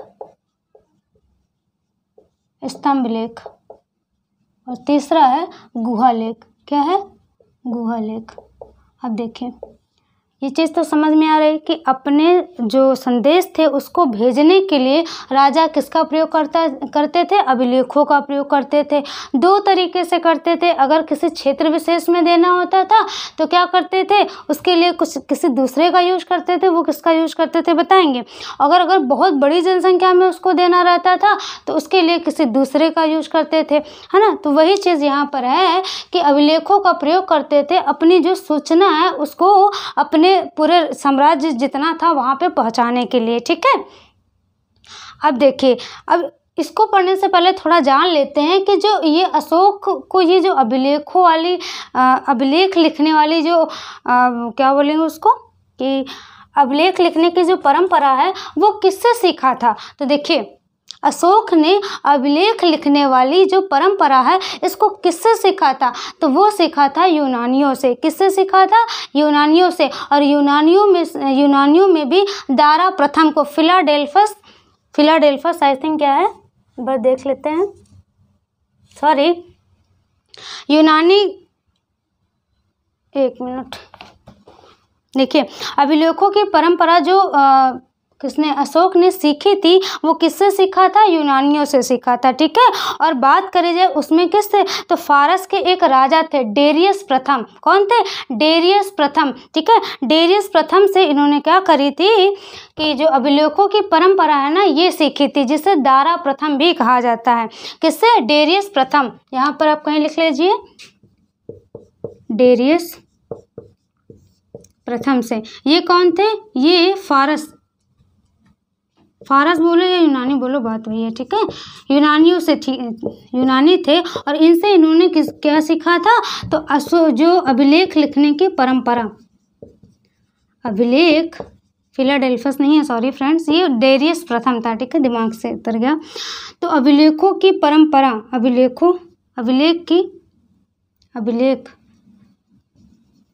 की परंपरा किससे सीखी थी? तो ये यूनानियों से सीखा था। यूनानियों में कौन है? तो वो है फारस के राजा डेरियस प्रथम से, जिसे दारा प्रथम भी कहा जाता है। और देखिए आगे, जो अशोक के अभिलेख हैं वो 3 प्रकार से हैं। कौन कौन से? एक है शिलालेख के फॉर्म में, दूसरा स्तंभ लेख के फॉर्म में, और तीसरा है गुहा लेख के फॉर्म में। तो सबसे पहले समझते हैं शिलालेख क्या होता है। तो शिला मतलब समझ रहे हैं आप पत्थर, और लेख मतलब समझ रहे हैं, है ना। तो देखिए, जो चपटे आकार के पत्थर होते थे, ठीक है, चपटे आकार के पत्थरों में जो लेख लिखे जाते थे उनको क्या बोलते हैं? शिलालेख बोलते हैं, ठीक है। और उन्हीं पत्थरों को एक पिलर के फॉर्म में, ठीक है, ऐसे खंभे बना के इस टाइप से जो लिखा जाता था, मैं इसको ज़्यादा घिच-पिच कर रही हूँ, देखिए, पिलर के फॉर्म में ढाल के, जो पत्थर होते थे उन्हीं को पिलर के फॉर्म में ढालकर और इस टाइप से लेख लिखा होता था यहाँ ऊपर तक, ठीक है। तो ये क्या कहलाता था? स्तंभ लेख कहलाता था। चपटे आकार के पत्थरों में जो लेख लिखा होता था वो क्या कहलाता था? वो शिलालेख कहलाता था। अब बात करते हैं हम किसकी? गुहा लेख की। तो ये क्या था? गुफाओं को काट कर उनकी दीवारों में लेख लिखा जाता था, वो क्या कहलाता है? गुहा लेख कहलाता है। इतना समझ में आया? शिलालेख क्या है, स्तंभ लेख क्या है और गुहा लेख क्या है। देखिए, अब बात करते हैं, शिलालेख 2 प्रकार के हैं, ठीक है। शिलालेख कितने प्रकार के? एक है लघु शिलालेख, एक नहीं, दीर्घ शिलालेख, ठीक है। पहला है दीर्घ शिलालेख और दूसरा है लघु शिलालेख। क्या है? लघु शिलालेख। पहला है दीर्घ शिलालेख, दूसरा है लघु शिलालेख। तो एक चीज़ मैंने यहाँ बताया कि जो चपटे आकार के पत्थर होते थे उन पे जो लेख लिखा जाता था उसे शिलालेख कहते हैं, है ना। तो दिमाग में आता होगा कि दीर्घ शिलालेख का मतलब बड़े बड़े आकार के पत्थरों में जो लेख लिखा जाता था, और लघु शिलालेख का मतलब छोटे आकार के जो पत्थर होते थे उसमें जो लेख लिखा जाता था उसे लघु शिलालेख कहते हैं। ये चीज़ आती है ना दिमाग में, लेकिन ये गलत है, ठीक है। जो दिमाग में आ रहा है ना ये गलत है। देखिए, दीर्घ शिलालेख का मतलब यहाँ पर पत्थरों से कोई लेना देना नहीं है, और लघु शिलालेख का मतलब भी यहाँ पर पत्थरों से कोई लेना देना नहीं है। तो लेना देना किस बात से है? तो लेना देना है वहाँ पर लिखी बातों से, ठीक है। इससे कोई मतलब नहीं कि कोई पत्थर इस टाइप का है कि कोई पत्थर इस टाइप का है, ठीक है। मतलब ये चपटे आकार के पत्थर की हम बात कर रहे हैं, इससे कोई लेना देना नहीं है कि कोई पत्थर कितने आकार का है, बड़ा है या छोटा है। यहाँ पर दीर्घ का मतलब है बातें, ठीक है। देखिए,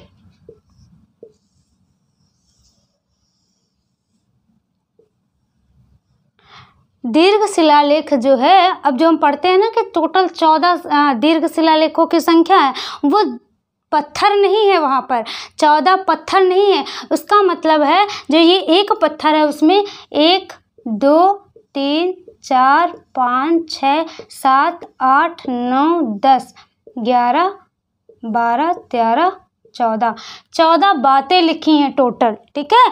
तो ये जो एक पत्थर में 14 बातें लिखी हैं वो क्या कहलाता है? दीर्घ शिलालेख कहलाता है। यानी जो ये पत्थर है उसमें क्या है? ज़्यादा बातें लिखी हैं, और जिस पत्थर में कम बातें लिखी हैं उसको लघु शिलालेख कहते हैं। और जिस पत्थर में जिस चपटे आकार के पत्थर में ज़्यादा बातें लिखी हैं उसको दीर्घ शिलालेख कहते हैं, और जिस चपटे आकार के पत्थर में कम बातें लिखी हैं उसको लघु शिलालेख कहते हैं। अभी हो सकता है थोड़ा सा दिमाग से उतर गया हो ना कि ये क्या बात हुई, है ना। अभी तक तो हम 14, देखिए अभी समझ में आएगा। इनकी संख्या कितनी है? इनकी संख्या है 14, ठीक है। तो जो 14 हम लोग शिलालेख पढ़ते हैं ना, वो 14 दीर्घ शिलालेख जो पढ़ते हैं वो पत्थरों की संख्या नहीं है, वो बातों की संख्या है, जो मैंने यहाँ बताया, ठीक है। पत्थरों के आकार से कोई मतलब नहीं। अब देखिए, इनकी संख्या कितनी है? 14 है। अब बात करते हैं कहाँ, मतलब कितने जगहों से मिला है, तो 8 जगहों से मिला है। इसका मतलब क्या हुआ? इस टाइप का पत्थर जिसमें ये 14 बातें लिखी हैं, ध्यान से समझना, जिसमें ये 14 बातें लिखी हैं, इस टाइप का पत्थर 8 जगहों से मिला है, ठीक है। 8 जगह जैसे एग्जाम्पल में ले लेते हैं, नहीं, ठीक है। मान लेते हैं एक मिला प्रयागराज से, एक मिला प्रतापगढ़ से, एक मिला लखनऊ से, मान लीजिए, है ना। ऐसे करके टोटल 8 जगहों से इसी टाइप का क्या मिला है? पत्थर मिला है, जिसमें टोटल कितनी बातें लिखी हैं? 14 बातें लिखी हैं, ठीक है। तो वहाँ पर पत्थरों की संख्या 14 नहीं है, ठीक है। लेख जो लिखे हैं पत्थर में, यानी 14 लेख लिखे हुए हैं एक पत्थर में, वही कहलाते हैं क्या? दीर्घ शिलालेख। तो आई थिंक अब समझ में आया होगा। अब आगे बात करते हैं इधर लघु शिलालेख की, ठीक है। तो लघु शिलालेख की जो संख्या है वो है 2। कितनी है? 2 है, ठीक है। तो अब समझ में आ रहा, हम क्या बता रहे थे कि यहाँ पर ये संख्या मतलब क्या है? बातें जो लिखी हुई है, लाइनें जो लिखी हुई है, ठीक है। 14 लाइनें लिखी हैं, ठीक है। ये क्या है? 14 लाइनें लिखी, और यहाँ पे क्या है? एक पत्थर में 2 लाइनें लिखी हुई हैं। जैसे देखिए, एक पत्थर है ये, ठीक है। इसमें एक ये लाइन लिखी हुई, एक ये लाइन लिखी हुई है। तो ये टोटल कितनी जगहों से मिली है? तो जगह की बात करी जाए तो टोटल कितने जगह हैं? 15 हैं, ठीक है। टोटल कितने जगह? 15 नहीं, 18 हो गए हैं। टोटल 18 जगह हैं, ठीक है। कितने? टोटल 18 जगह से। तो लघु शिलालेख समझ में आया। लघु शिलालेख का मतलब ये नहीं कि छोटे पत्थर, ठीक है। यहाँ पत्थरों से कोई लेना देना नहीं है।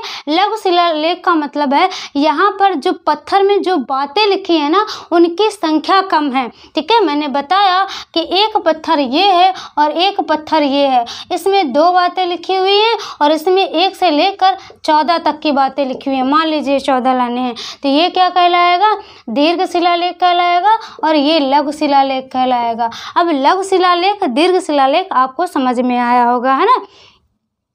दीर्घ शिलालेखों की संख्या कितनी है? तो दीर्घ शिलालेखों की जो संख्या है वो है 14, ठीक है। यानी 14 लाइनें हैं, और ये 14 लाइनें एक पत्थर में कितनी जगह से मिली हैं? तो टोटल 8 जगह से मिली हैं। और लघु शिलालेख की बात करी जाए तो यहाँ पर एक पत्थर में 2 बातें लिखी हुई हैं, और कितने जगह से ये चीज़ मिली है? 18 जगह से मिली है, ठीक है। अब आगे बात करते हैं। इतना समझ में आया आपको। अब इसी प्रकार जो स्तंभ लेख हैं ये भी 2 हैं, ठीक है। एक है दीर्घ स्तंभ लेख, स्तंभ का तो मतलब समझ में आया होगा, पिलर के टाइप में पत्थर को बना के उसके बाद उसमें बातें लिखते थे, वही क्या कहलाती हैं, स्तंभ लेख कहलाती हैं। और यहाँ पर लघु स्तंभ लेख, ठीक है। इनकी संख्या टोटल 7 है और ये कितने जगहों से मिली है, तो टोटल संख्या इनकी कितनी 7 है और कितने जगहों से, तो वो है 6, ठीक है। ये चीज़ याद रखना। और इसकी बात करी जाए तो यहाँ पर मतलब छोटी छोटी बातें बहुत सारे लिखी हैं, तो इसको नहीं याद रखेंगे। अब देखिए मतलब ये पूछा भी नहीं जाता। यहाँ पर क्या है, मैंने बताया कि बहुत सारी बातें मतलब एक क्षेत्र विशेष से रिलेटेड है। जैसे ये है क्षेत्र विशेष से रिलेटेड है, लघु शिलालेख पर्टिकुलर किसी क्षेत्र विशेष से रिलेटेड थी, हर जगह नहीं थी। और ये बड़ी संख्या में जब अपने संदेश को पहुंचाना होता था तो दीर्घ शिलालेख का यूज़ करते थे। सेम वैसे यहाँ पर है ना। और गुहालेख मैंने बताया पत्थरों को काट कर उनकी जो दीवारें होती थी उनके ऊपर एक गुफा बनाई जाती थी और उनकी दीवारें जो होती थी उनमें लेख लिखा जाता था, उसे क्या बोलते हैं, गुहालेख बोलते हैं। और इनकी संख्या भी बहुत सारी है, ये भी नहीं पूछा जाता है। अब एक चीज़ और देखिए, जो शिलालेख हैं, ठीक है। अब ये जो लघु शिलालेख हैं दीर्घ शिलालेख में ये पूछते हैं। देखिए लघु शिलालेख में किस चीज़ की जानकारी मिलती है, तो लघु शिलालेख में जो अशोक हैं उनके व्यक्तिगत जीवन के बारे में जानकारी मिलती है, ठीक है। व्यक्तिगत जीवन के बारे में जानकारी किससे मिलती है, तो वो मिलती है लघु शिलालेख से, ठीक है। किससे मिलती है, लघु शिलालेख से। व्यक्तिगत जीवन के बारे में क्वेश्चन पूछा जाएगा कि व्यक्तिगत जीवन के बारे में जानकारी किस शिलालेख से मिलती है, जब बारे में जानकारी किस शिलालेख से मिलती है, वो है लघु शिलालेख। और इसमें किस चीज़ से रिलेटेड मिलती है, तो वो है धम्म से रिलेटेड, यानी उनके धर्म से रिलेटेड जो जानकारी है वो किससे मिलती है, तो दीर्घ शिलालेख से मिलती है। और स्तंभ लेख में बात करी जाए तो स्तंभ लेख में किस चीज़ की, उनके प्रशासनिक संबंधित जानकारी जो है वो स्तंभ लेख से मिलती है, ठीक है। ये चीज़ हो गई। इतना समझ में आया कि किस चीज़ से कौन सी जानकारी मिलती है, ठीक है। अब आगे बात करते हैं, ये चीज़ हो गया। अब आगे बात करते हैं, कुछ अभिलेख हैं जो कि हमें याद रखने हैं, तो उनको देख लेते हैं ना। तो देखिए अब उनको हम बताने जा रहे हैं। आप कॉपी पेन अपना खोल के उसको नोट कर लीजिए जहाँ से क्वेश्चन पूछे जाएंगे। इतना समझाने के लिए तो सारी चीज़ें हो गई। देखिए कुछ चीज़ें हैं, जैसे देखिए सबसे पहले जो अशोक का अभिलेख था इसको पढ़ने के प्रयास किसने किया था, तो वो किया था एक पादरी थे जिनका नाम था टी पैंथेलर, ठीक है। इनको मैं लिखूंगी नहीं, बोल दे रही हूँ। देखिए क्या नाम है, टी पैंथेलर नाम है, पैंथेलर।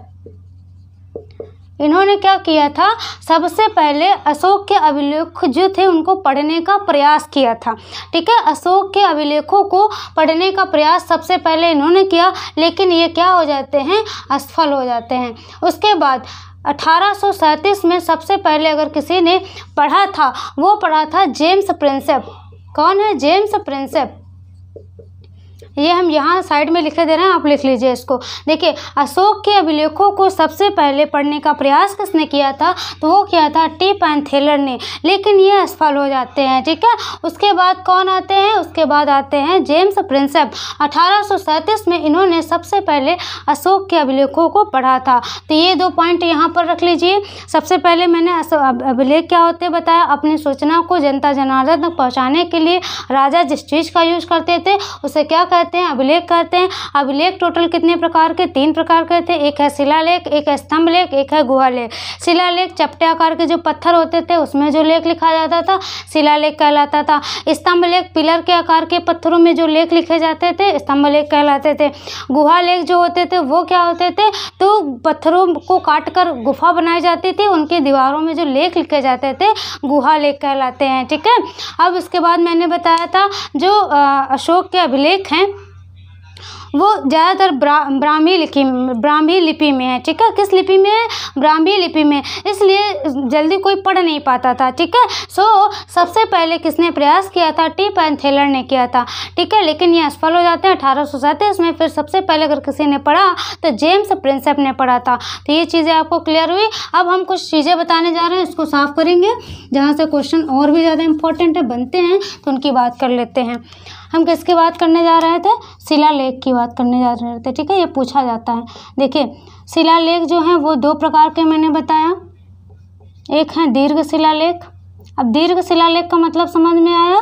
बड़े पत्थर नहीं है यहाँ पर, ठीक है। बातें ज़्यादा हैं यहाँ पर, बड़ी बातें हैं, मतलब लाइनें जो बातें लिखी गई हैं ना एक पत्थर में, उनकी संख्या ज़्यादा है यहाँ पर। और ये क्या है? ये है लघु शिलालेख, ठीक है, लघु शिलालेख। अब देखिए इनकी संख्या कितनी है? इनकी संख्या टोटल कितनी है? 14 है, यानी 14 लाइनें हैं। 14 लाइनें हैं एक पत्थर में। और कितने जगह से मिली हैं? तो 8 जगह से मिली। ये क्या है? जगह है। और इनकी संख्या टोटल कितनी है? तो 2 है, यानी 2 लाइनें हैं, ठीक है, 2 लाइन है। और उसके बाद बात करी जाए जगह, तो जगह कितनी जगह से मिली है? तो वो है 18 जगह है, ठीक है। ये चीज़ क्लियर हो गई। अब कुछ अभिलेख हैं जिनके बारे में हमें जानना चाहिए। जैसे कभी पूछ ले कि कभी क्या मतलब कि पूछ ले कि कौन सा दीर्घ इनका शिलालेख नहीं है, कौन सा लघु शिलालेख नहीं है, 4 ऑप्शन देके, तो हम क्या करेंगे? ये जो 8 जगहों से जो मिले हैं, 8 तो याद कर सकते हैं ना, और ये वाले जो हैं इनको नहीं याद करेंगे, कुछ यहाँ पे याद कर लेंगे और 8 के 8 यहाँ याद कर लें, ताकि क्या हो जाए कि दिमाग में बैठ जाए कि लघु शिलालेख ये हैं और दीर्घ शिलालेख। एक याद कर लेंगे तो एक को तो अपने आप माइनस कर लेंगे ना, तो उसको कर लेते हैं, ठीक है फ्रेंड्स। देखिए 8 जो है उनके बारे में हम बात करने जा रहे हैं। पहला लिखिए शहबाजगढ़ी, शहबाजगढ़ी, ठीक है, शहबाजगढ़ी। दूसरा है मानसेरा, मानसेरा, ठीक है, मानसेरा कालसी, मानसेरा कालसी। और कौन सा है? चौथा है गिरनार, मानसेरा कालसी गिरनार। 5वां, 6ठा, 7वां और 8वां। उसके बाद गिरनार के बाद क्या है? धौली जौगड़, धौली जौगड़, धौली जौगड़। उसके बाद सोपारा, धौली जौगड़ सपारा। और 8वां है अर्रागुड़ी। एक बार देख लेना, सारी चीज़ें तैयार हो जाएंगी। ये 8 इनके क्या हैं? ये 8 जगह हैं, ठीक है। ये 8 जगह हैं जहाँ से जो 14 लाइनें मिली हैं। एक पत्थर मिला है जिसमें 14 लाइनें लिखी हैं। तो ये टोटल 8 क्या हुए? 8 टोटल क्या है? इनके दीर्घ शिलालेख के अंतर्गत आएंगे। अब आगे बात करेंगे लघु शिलालेख में क्या याद रखना है। देखिए यहाँ पर जो धौली और जौगड़ हैं, ठीक है, ये धौली और जो जौगड़ हैं ये थोड़ा अपवाद स्वरूप हैं। देखिए मैंने क्या बताया, 14 लाइनें सब में हैं, लेकिन ये धौली और जो जौगड़ हैं ये कहाँ है? उड़ीसा में है, ठीक है। और इसमें 1 से लेकर 12 तक तो सारी चीज़ें 1 से लेकर 10 तक सारी चीज़ें लिखी हुई हैं, ठीक है।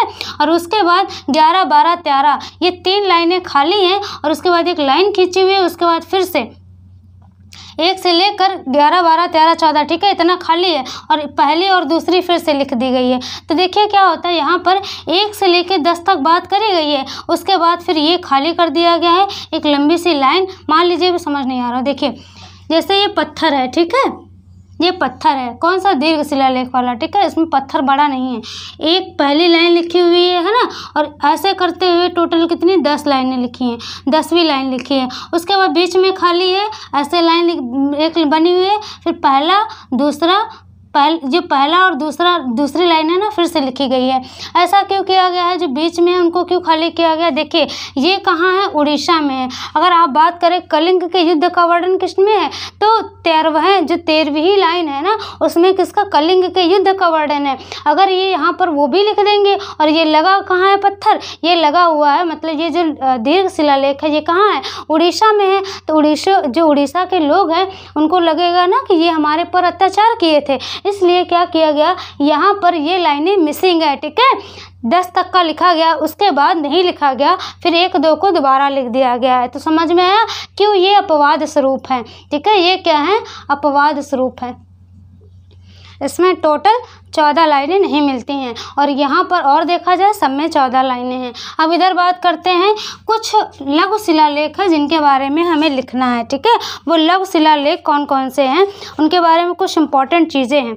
जैसे पहला याद रखना हमें मास्की, ठीक है। मास्की शिलालेख लघु शिलालेख है जिसके बारे में पढ़ना है। और उसके बाद ये मास्की कहाँ पड़ता है, कर्नाटक में पड़ता है, मैंने बताया था। और इसमें यही एक अभिलेख है जिसमें अशोक का नाम अशोक सबसे पहले मिलता है। अशोक का नाम अशोक सबसे पहले मिलता है, सबसे पहले मिलता है, सबसे पहले मिलता है, ठीक है। और साथ में देव नाम प्रियदर्शी भी साथ में मिलता है, ठीक है। प्रियदर्शी ये नाम भी मिलता है किसमें, तो मास्की अभिलेख में मिलता है। कहाँ है, कर्नाटक में है। आगे बात करी जाए,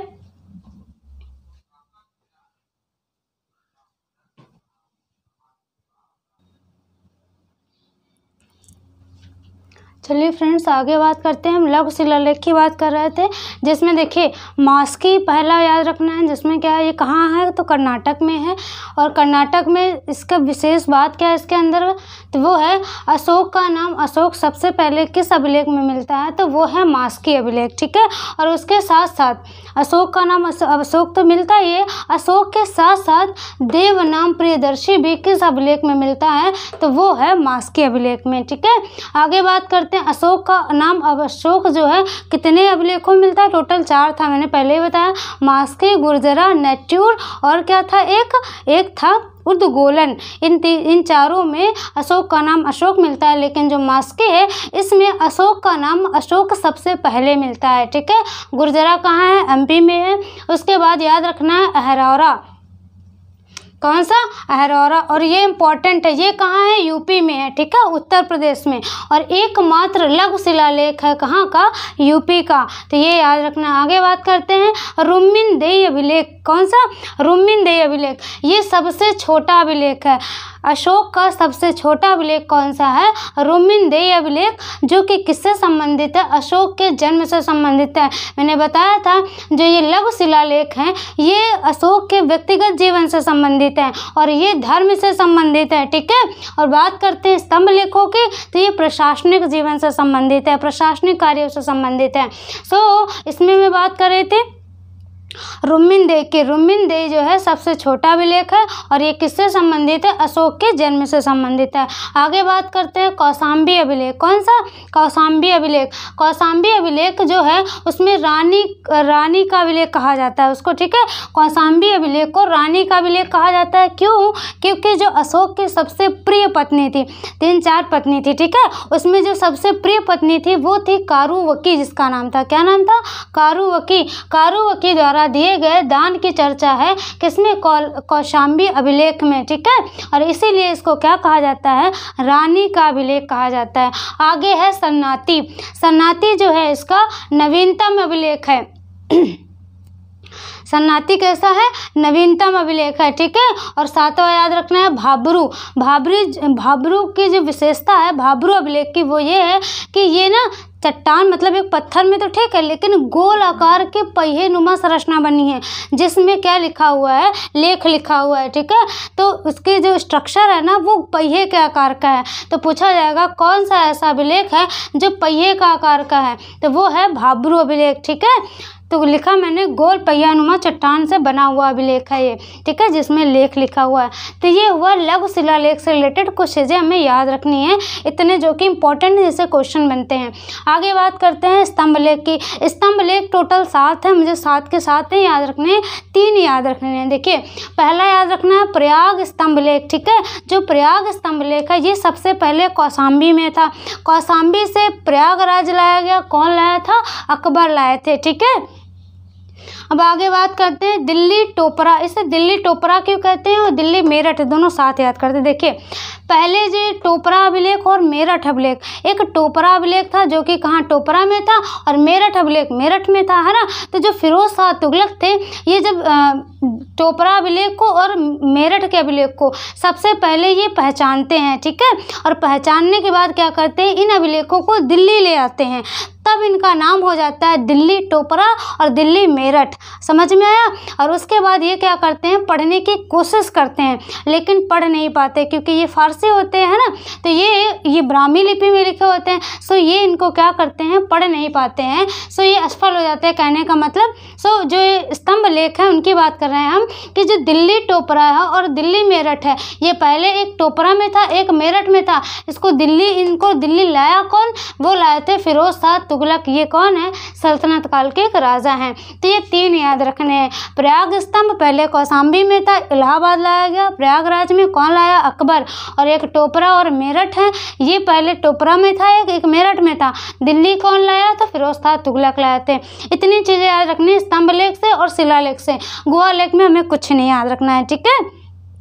सिर्फ ये है क्या, इतना ही जानना है। आगे बात करते हैं। 4 गुफाएं बनवाई थी किसने, अशोक ने बनवाई थी। और 4 गुफाएं बनवा कर किसको दे दिया था, तो वो दे दिया था आजीवकों को दे दिया था, ठीक है। क्यों दिया था, क्योंकि जो इनके पिता थे बिंदुसार वो आजीवक संप्रदाय को मानते थे, ठीक है। इसलिए क्या किए थे, आजीवकों को क्या किए देते, दान किए देते। जो 4 ये पहाड़ियाँ बनवाई थी, गुफाएं बनवाए थे, ठीक है।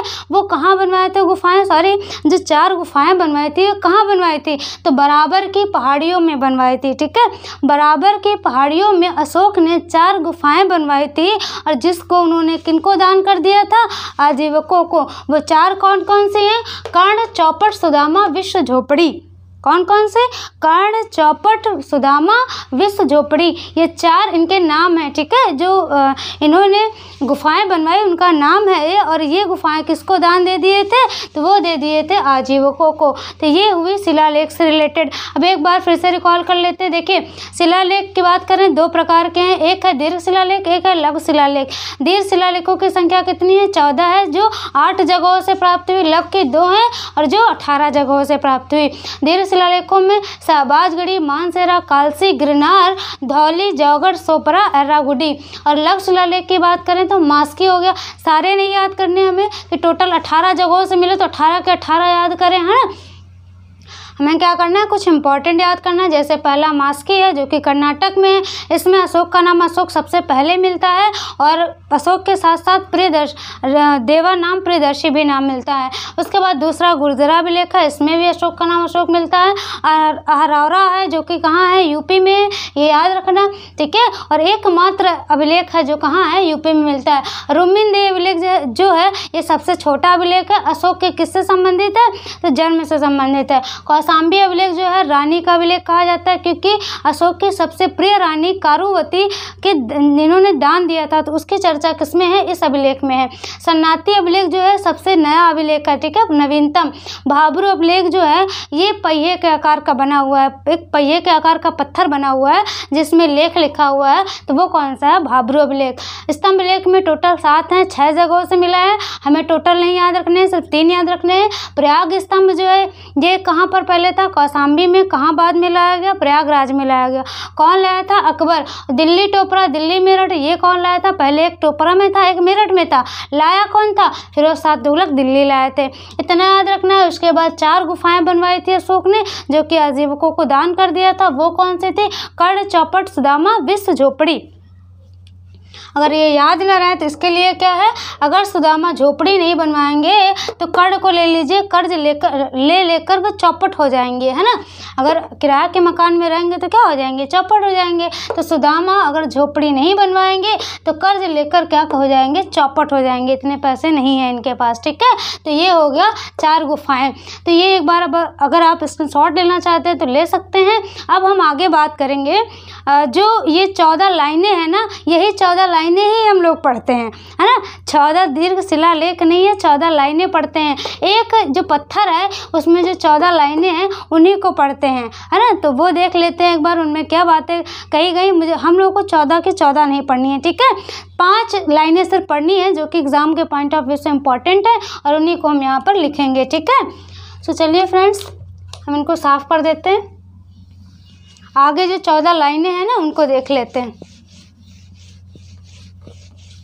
14 लाइनों में जो इम्पोर्टेंट है सिर्फ उनकी बात करेंगे, हम सारे नहीं लिखेंगे ना।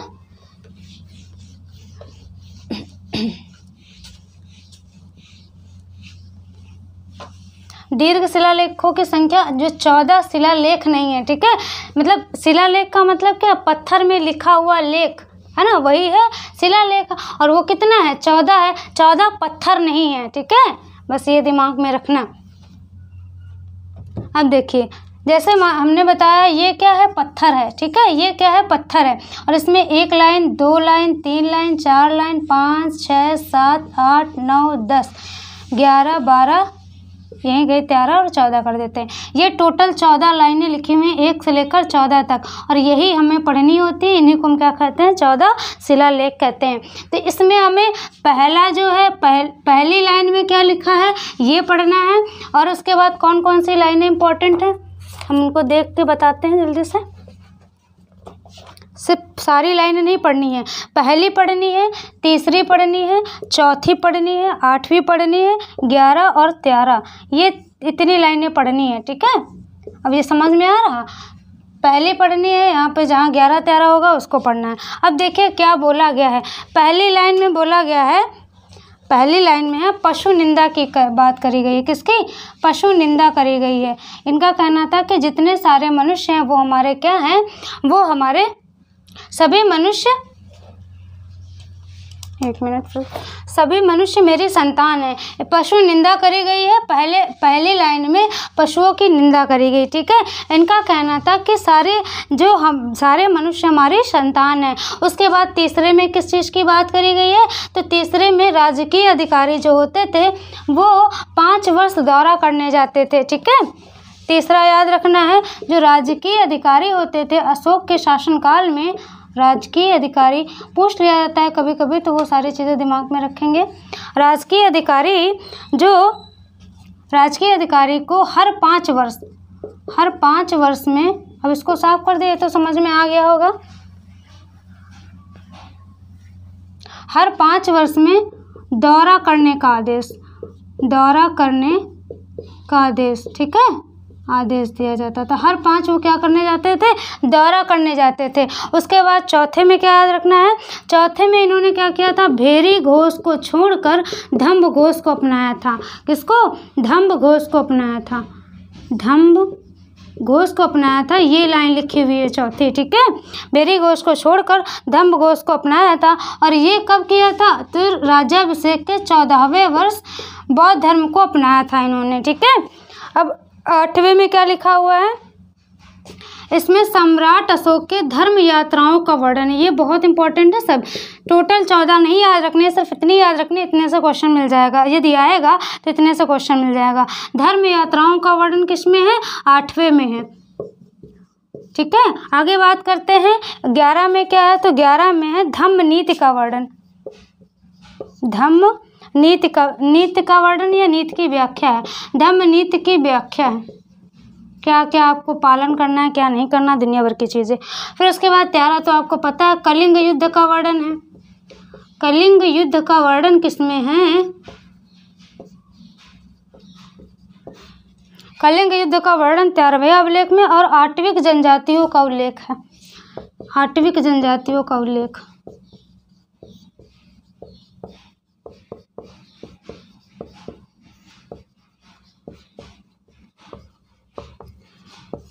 देखिए जो 14 लाइनें लिखी हुई हैं उनमें उन 14 लाइनों को हमें नहीं याद रखना है, इतना ही याद रखना है और इतने से क्वेश्चन मिल जाएगा। पहले में क्या कहा गया है, पशु की निंदा करी गई है। इन्होंने कहा कि सारे मनुष्य हमारी संतान है, ठीक है।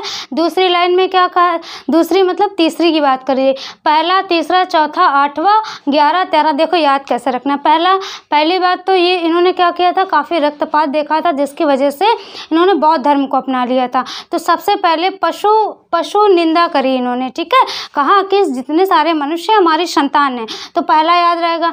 उसके बाद तीसरा याद रहेगा कि राज्य के जो अधिकारी थे वो हर 5 वर्ष दौरा करने जाते थे। क्या समस्याएं हैं जो जनता जनार्दन है उसकी, है ना, तो हर पूरे साम्राज्य की बात करी जा रही है। तो हर 5 वर्ष दौरा करने जाते थे राजकीय अधिकारी, ठीक है। वो किस में है? तीसरे में है। तो याद कैसे रखेंगे? 3 में 5 जोड़ दो, है ना। तो ऐसे थोड़ा सा दिमाग में लगा लो कि 3 में हम और 5 में 3 में 2 जोड़ेंगे तो कितना आएगा? 5 आएगा। बस 5 वर्ष का दौरा 3 में, ऐसे करके मतलब इतनी सारी चीज़ याद करने से बेटर है कि इसमें दिमाग में रखो कि जब 3 वाला आ जाएगा, तीसरी जो लाइन है ना उसको हम 5 पढ़ेंगे। अब 5 पढ़ेंगे, 5 का मतलब 5 वर्ष लगाएंगे वहाँ पर, ठीक है। इस तरीके से है वो 3 ही, लेकिन उसको हम 5 मानकर चलेंगे। क्यों? क्योंकि वहाँ पे हमें 5 वर्ष वाला जो ये जो लाइन लिखी है ये दिमाग में रखनी है, ठीक है। और ये 3 ही। आगे बात करते हैं, चौथे में क्या है? भेरी घोष को छोड़कर इन्होंने धम्म घोष अपना लिया था, यानी युद्ध की घोषणा जो थी उसको छोड़कर ये धम्म की नीति का पालन करने के सोचे थे, ठीक है। इसमें चौथे अभिलेख में। अब आगे बात करते हैं 8वें में। 8वें इन्होंने धर्म यात्राओं का वर्णन किया है। तो ऐसे कैसे याद रखेंगे? देखिए 8 ऐसे 4 धाम होता है, लेकिन उसको 8 धाम कर लो। 8 धाम के हम क्या करते हैं? यात्रा करते हैं, बस ऐसे दिमाग में लाने के लिए। तो यात्राओं का वर्णन हो जाएगा। और 13 तो नहीं बोलेगा, मेरे हिसाब से सभी को पता होगा। कलिंग युद्ध का वर्णन किस अभिलेख में है? तो यहाँ पे अभिलेख का मतलब क्या है? किस लाइन में है, ठीक है, किस शिलालेख में है? तो वो है 13वां, ठीक है, 13वीं लाइन है जिसमें कलिंग के युद्ध का वर्णन है और साथ में आटविक जनजातियों का भी वर्णन है। और 11 में क्या है? धम्म नीति की व्याख्या करी गई है। पहले धम्म नीति की व्याख्या करी, उसके बाद कलिंग के युद्ध का वर्णन किया। तो ये चीज़ें आपको याद रखनी है, टोटल 4-5 जो हैं, ठीक है। अब आगे क्या बात करना है आपको? यदि स्क्रीनशॉट लेना हो तो ले सकते हैं आप। आगे बस थोड़ा सा बचा हुआ है, देखिए कुछ छूटा तो नहीं है, सारी चीज़ें करा दी हमने। हाँ, अशोककालीन प्रांत और उनकी राजधानी देख लेते हैं फ्रेंड्स। आई थिंक आपने सारी चीज़ें नोट कर ली होंगी, है ना।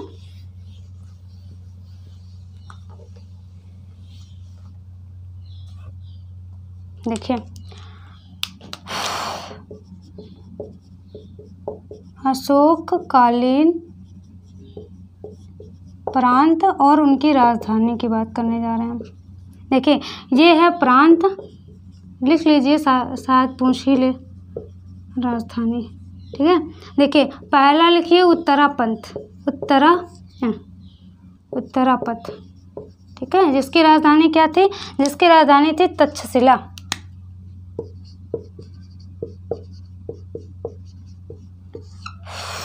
उसके बाद अवंती राष्ट्र, दूसरा है अवंती राष्ट्र, जिसकी राजधानी क्या थी? अवंती राष्ट्र की उज्जैनी थी, उज्जैनी थी, ठीक है। ये शुद्ध है ना, शायद ऐसे ही लिखा जाता है, उज्जैनी, उज्जैनी नहीं, उज्जैनी है, ठीक है, उज्जैनी। और उसके बाद तीसरा क्या याद रखना है? कलिंग बताया था, कलिंग। कलिंग की राजधानी क्या थी? तोसली, क्या थी? तोसली थी। और उसके बाद चौथा याद रखना है, किसका है? दक्षिणापथ, नहीं दक्षिणापथ, हाँ अभी और है, दक्षिणापथ, ठीक है। दक्षिणापथ जो है उसकी राजधानी है सुवर्णगिरी, क्या है? सुवर्णगिरी, ठीक है। और उसके बाद 5वां है प्राची, यह जो पूर्व वाला साइड था, प्राची जिसे पूर्व वाला साइड बोलते हैं, ठीक है। पूर्वी प्रांत, जो पूर्वी प्रांत था उसकी राजधानी क्या थी? उसकी थी पाटलिपुत्र, पाटलिपुत्र, ठीक है। तो ये सारी चीज़ें हो गई अशोककालीन प्रांत और राजधानी। उत्तरापथ की राजधानी क्या थी? तक्षशिला। अवंती राष्ट्र की उज्जैनी। कलिंग की तोसली। दक्षिणापथ की क्या थी? वो थी सुवर्णगिरी। और प्राची जो पूर्वी प्रांत था उसकी राजधानी क्या थी? पाटलिपुत्र, ठीक है। तो ये हुई अशोककालीन कुछ जो प्रांत थे और उनकी राजधानी से रिलेटेड। और देखते हैं फ्रेंड्स कुछ बचा तो नहीं, सारी चीज़ें हो गई, सब तो बता दिया मैंने, आई थिंक सारी चीज़ें हो गई। करमौली कहा गया है। बृहद सांची स्तूप, ठीक है, सारी चीज़ें हो गई। अशोक सारनाथ हो गया। हाँ, अब एक चीज़ और बचा है, जो अशोक के अभिलेखों की लिपि देख लीजिए। एक बार आप इसे स्क्रीनशॉट लेना चाहते हैं तो ले लीजिए। आई थिंक हो गया होगा। अब बात करते हैं लिपि की, एक बार देख लीजिए।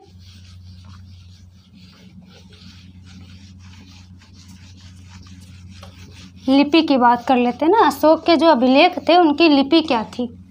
अभिलेख तो जान लिए सारे, जो इम्पोर्टेंट है एग्जाम के पॉइंट ऑफ व्यू से। लिपि देख लेते हैं ना।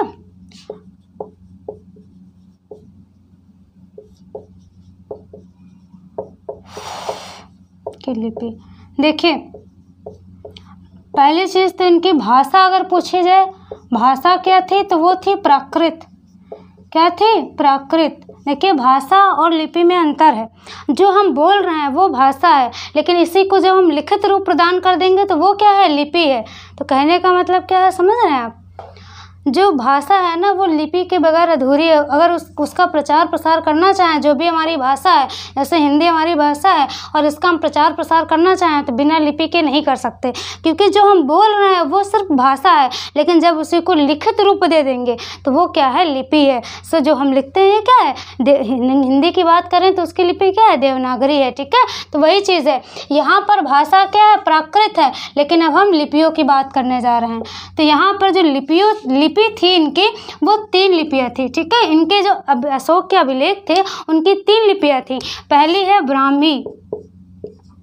ब्राह्मी लिपि। ठीक है, और दूसरी क्या है? पहली है ब्राह्मी लिपि, दूसरी है खरोष्ठी। क्या नाम है? खरोष्ठी। अच्छे से लिख दें, खरोष्ठी लिपि। ठीक है, और तीसरी है यूनानी, या इसे हम ग्रीक बोल सकते हैं। और उसके बाद चौथी है अरमाइक। ये कितनी लिपियाँ हैं? टोटल 4। ब्राही हो गया, ब्राह्मी, खरोष्ठी, यूनानी या ग्रीक और अरमाइक। अब देखिए, ज़्यादातर जो अशोक के अभिलेख हैं वो किस में हैं? ब्राह्मी लिपि में हैं। ठीक है, किस में? ब्राह्मी लिपि में। खरोष्ठी में 2 अभिलेख हैं, जो कि एक है शहबाजगढ़ी और मानसेहरा। कौन कौन से? शहबाजगढ़ी और मानसेहरा 2 अभिलेख हैं, यहाँ पर याद रखना है। शहबाजगढ़ी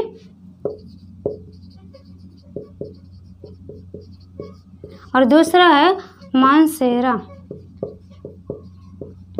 ये 2 अभिलेख जो हैं ये किस लिपि में हैं? तो खरोष्ठी लिपि में है। ठीक है, और देखिए, यूनानी और अरमाइक लिपि में एक अभिलेख है। ठीक है, जो दोनों लिपियाँ उसमें मिलती हैं, यूनानी भी मिलती है और अरमाइक भी मिलती है। तो वो कौन सा है? तो वो है, उसका नाम है, दोनों जो मिलती है उसका नाम है कांधार। ठीक है, क्या नाम है? कांधार। नाम थोड़ा अजीब है। ठीक है, वो क्या है? कांधार। और जिसे एक और नाम से जाना जाता है, उसका सर एक कुना कहा जाता है। क्या बोलते हैं? सर एक कुना कहा जाता है। ठीक है, सर एक कुना कहा जाता है।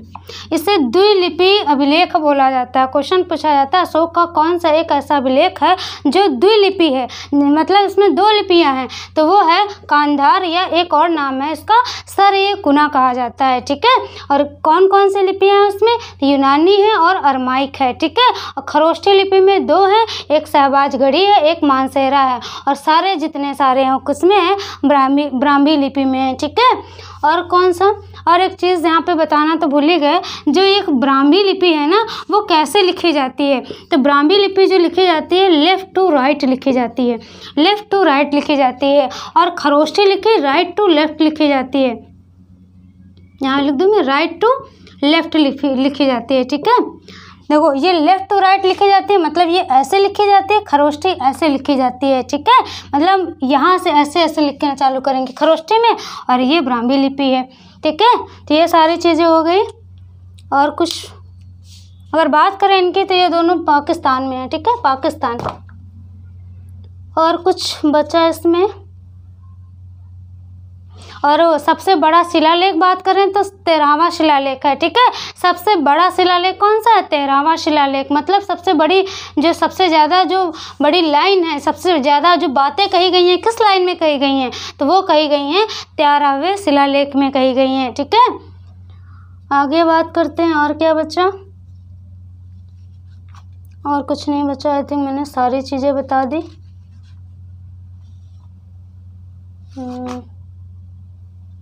ठीक है। ये सारी चीज़ें आपको समझ में, एक बार फिर से देख लेते हैं।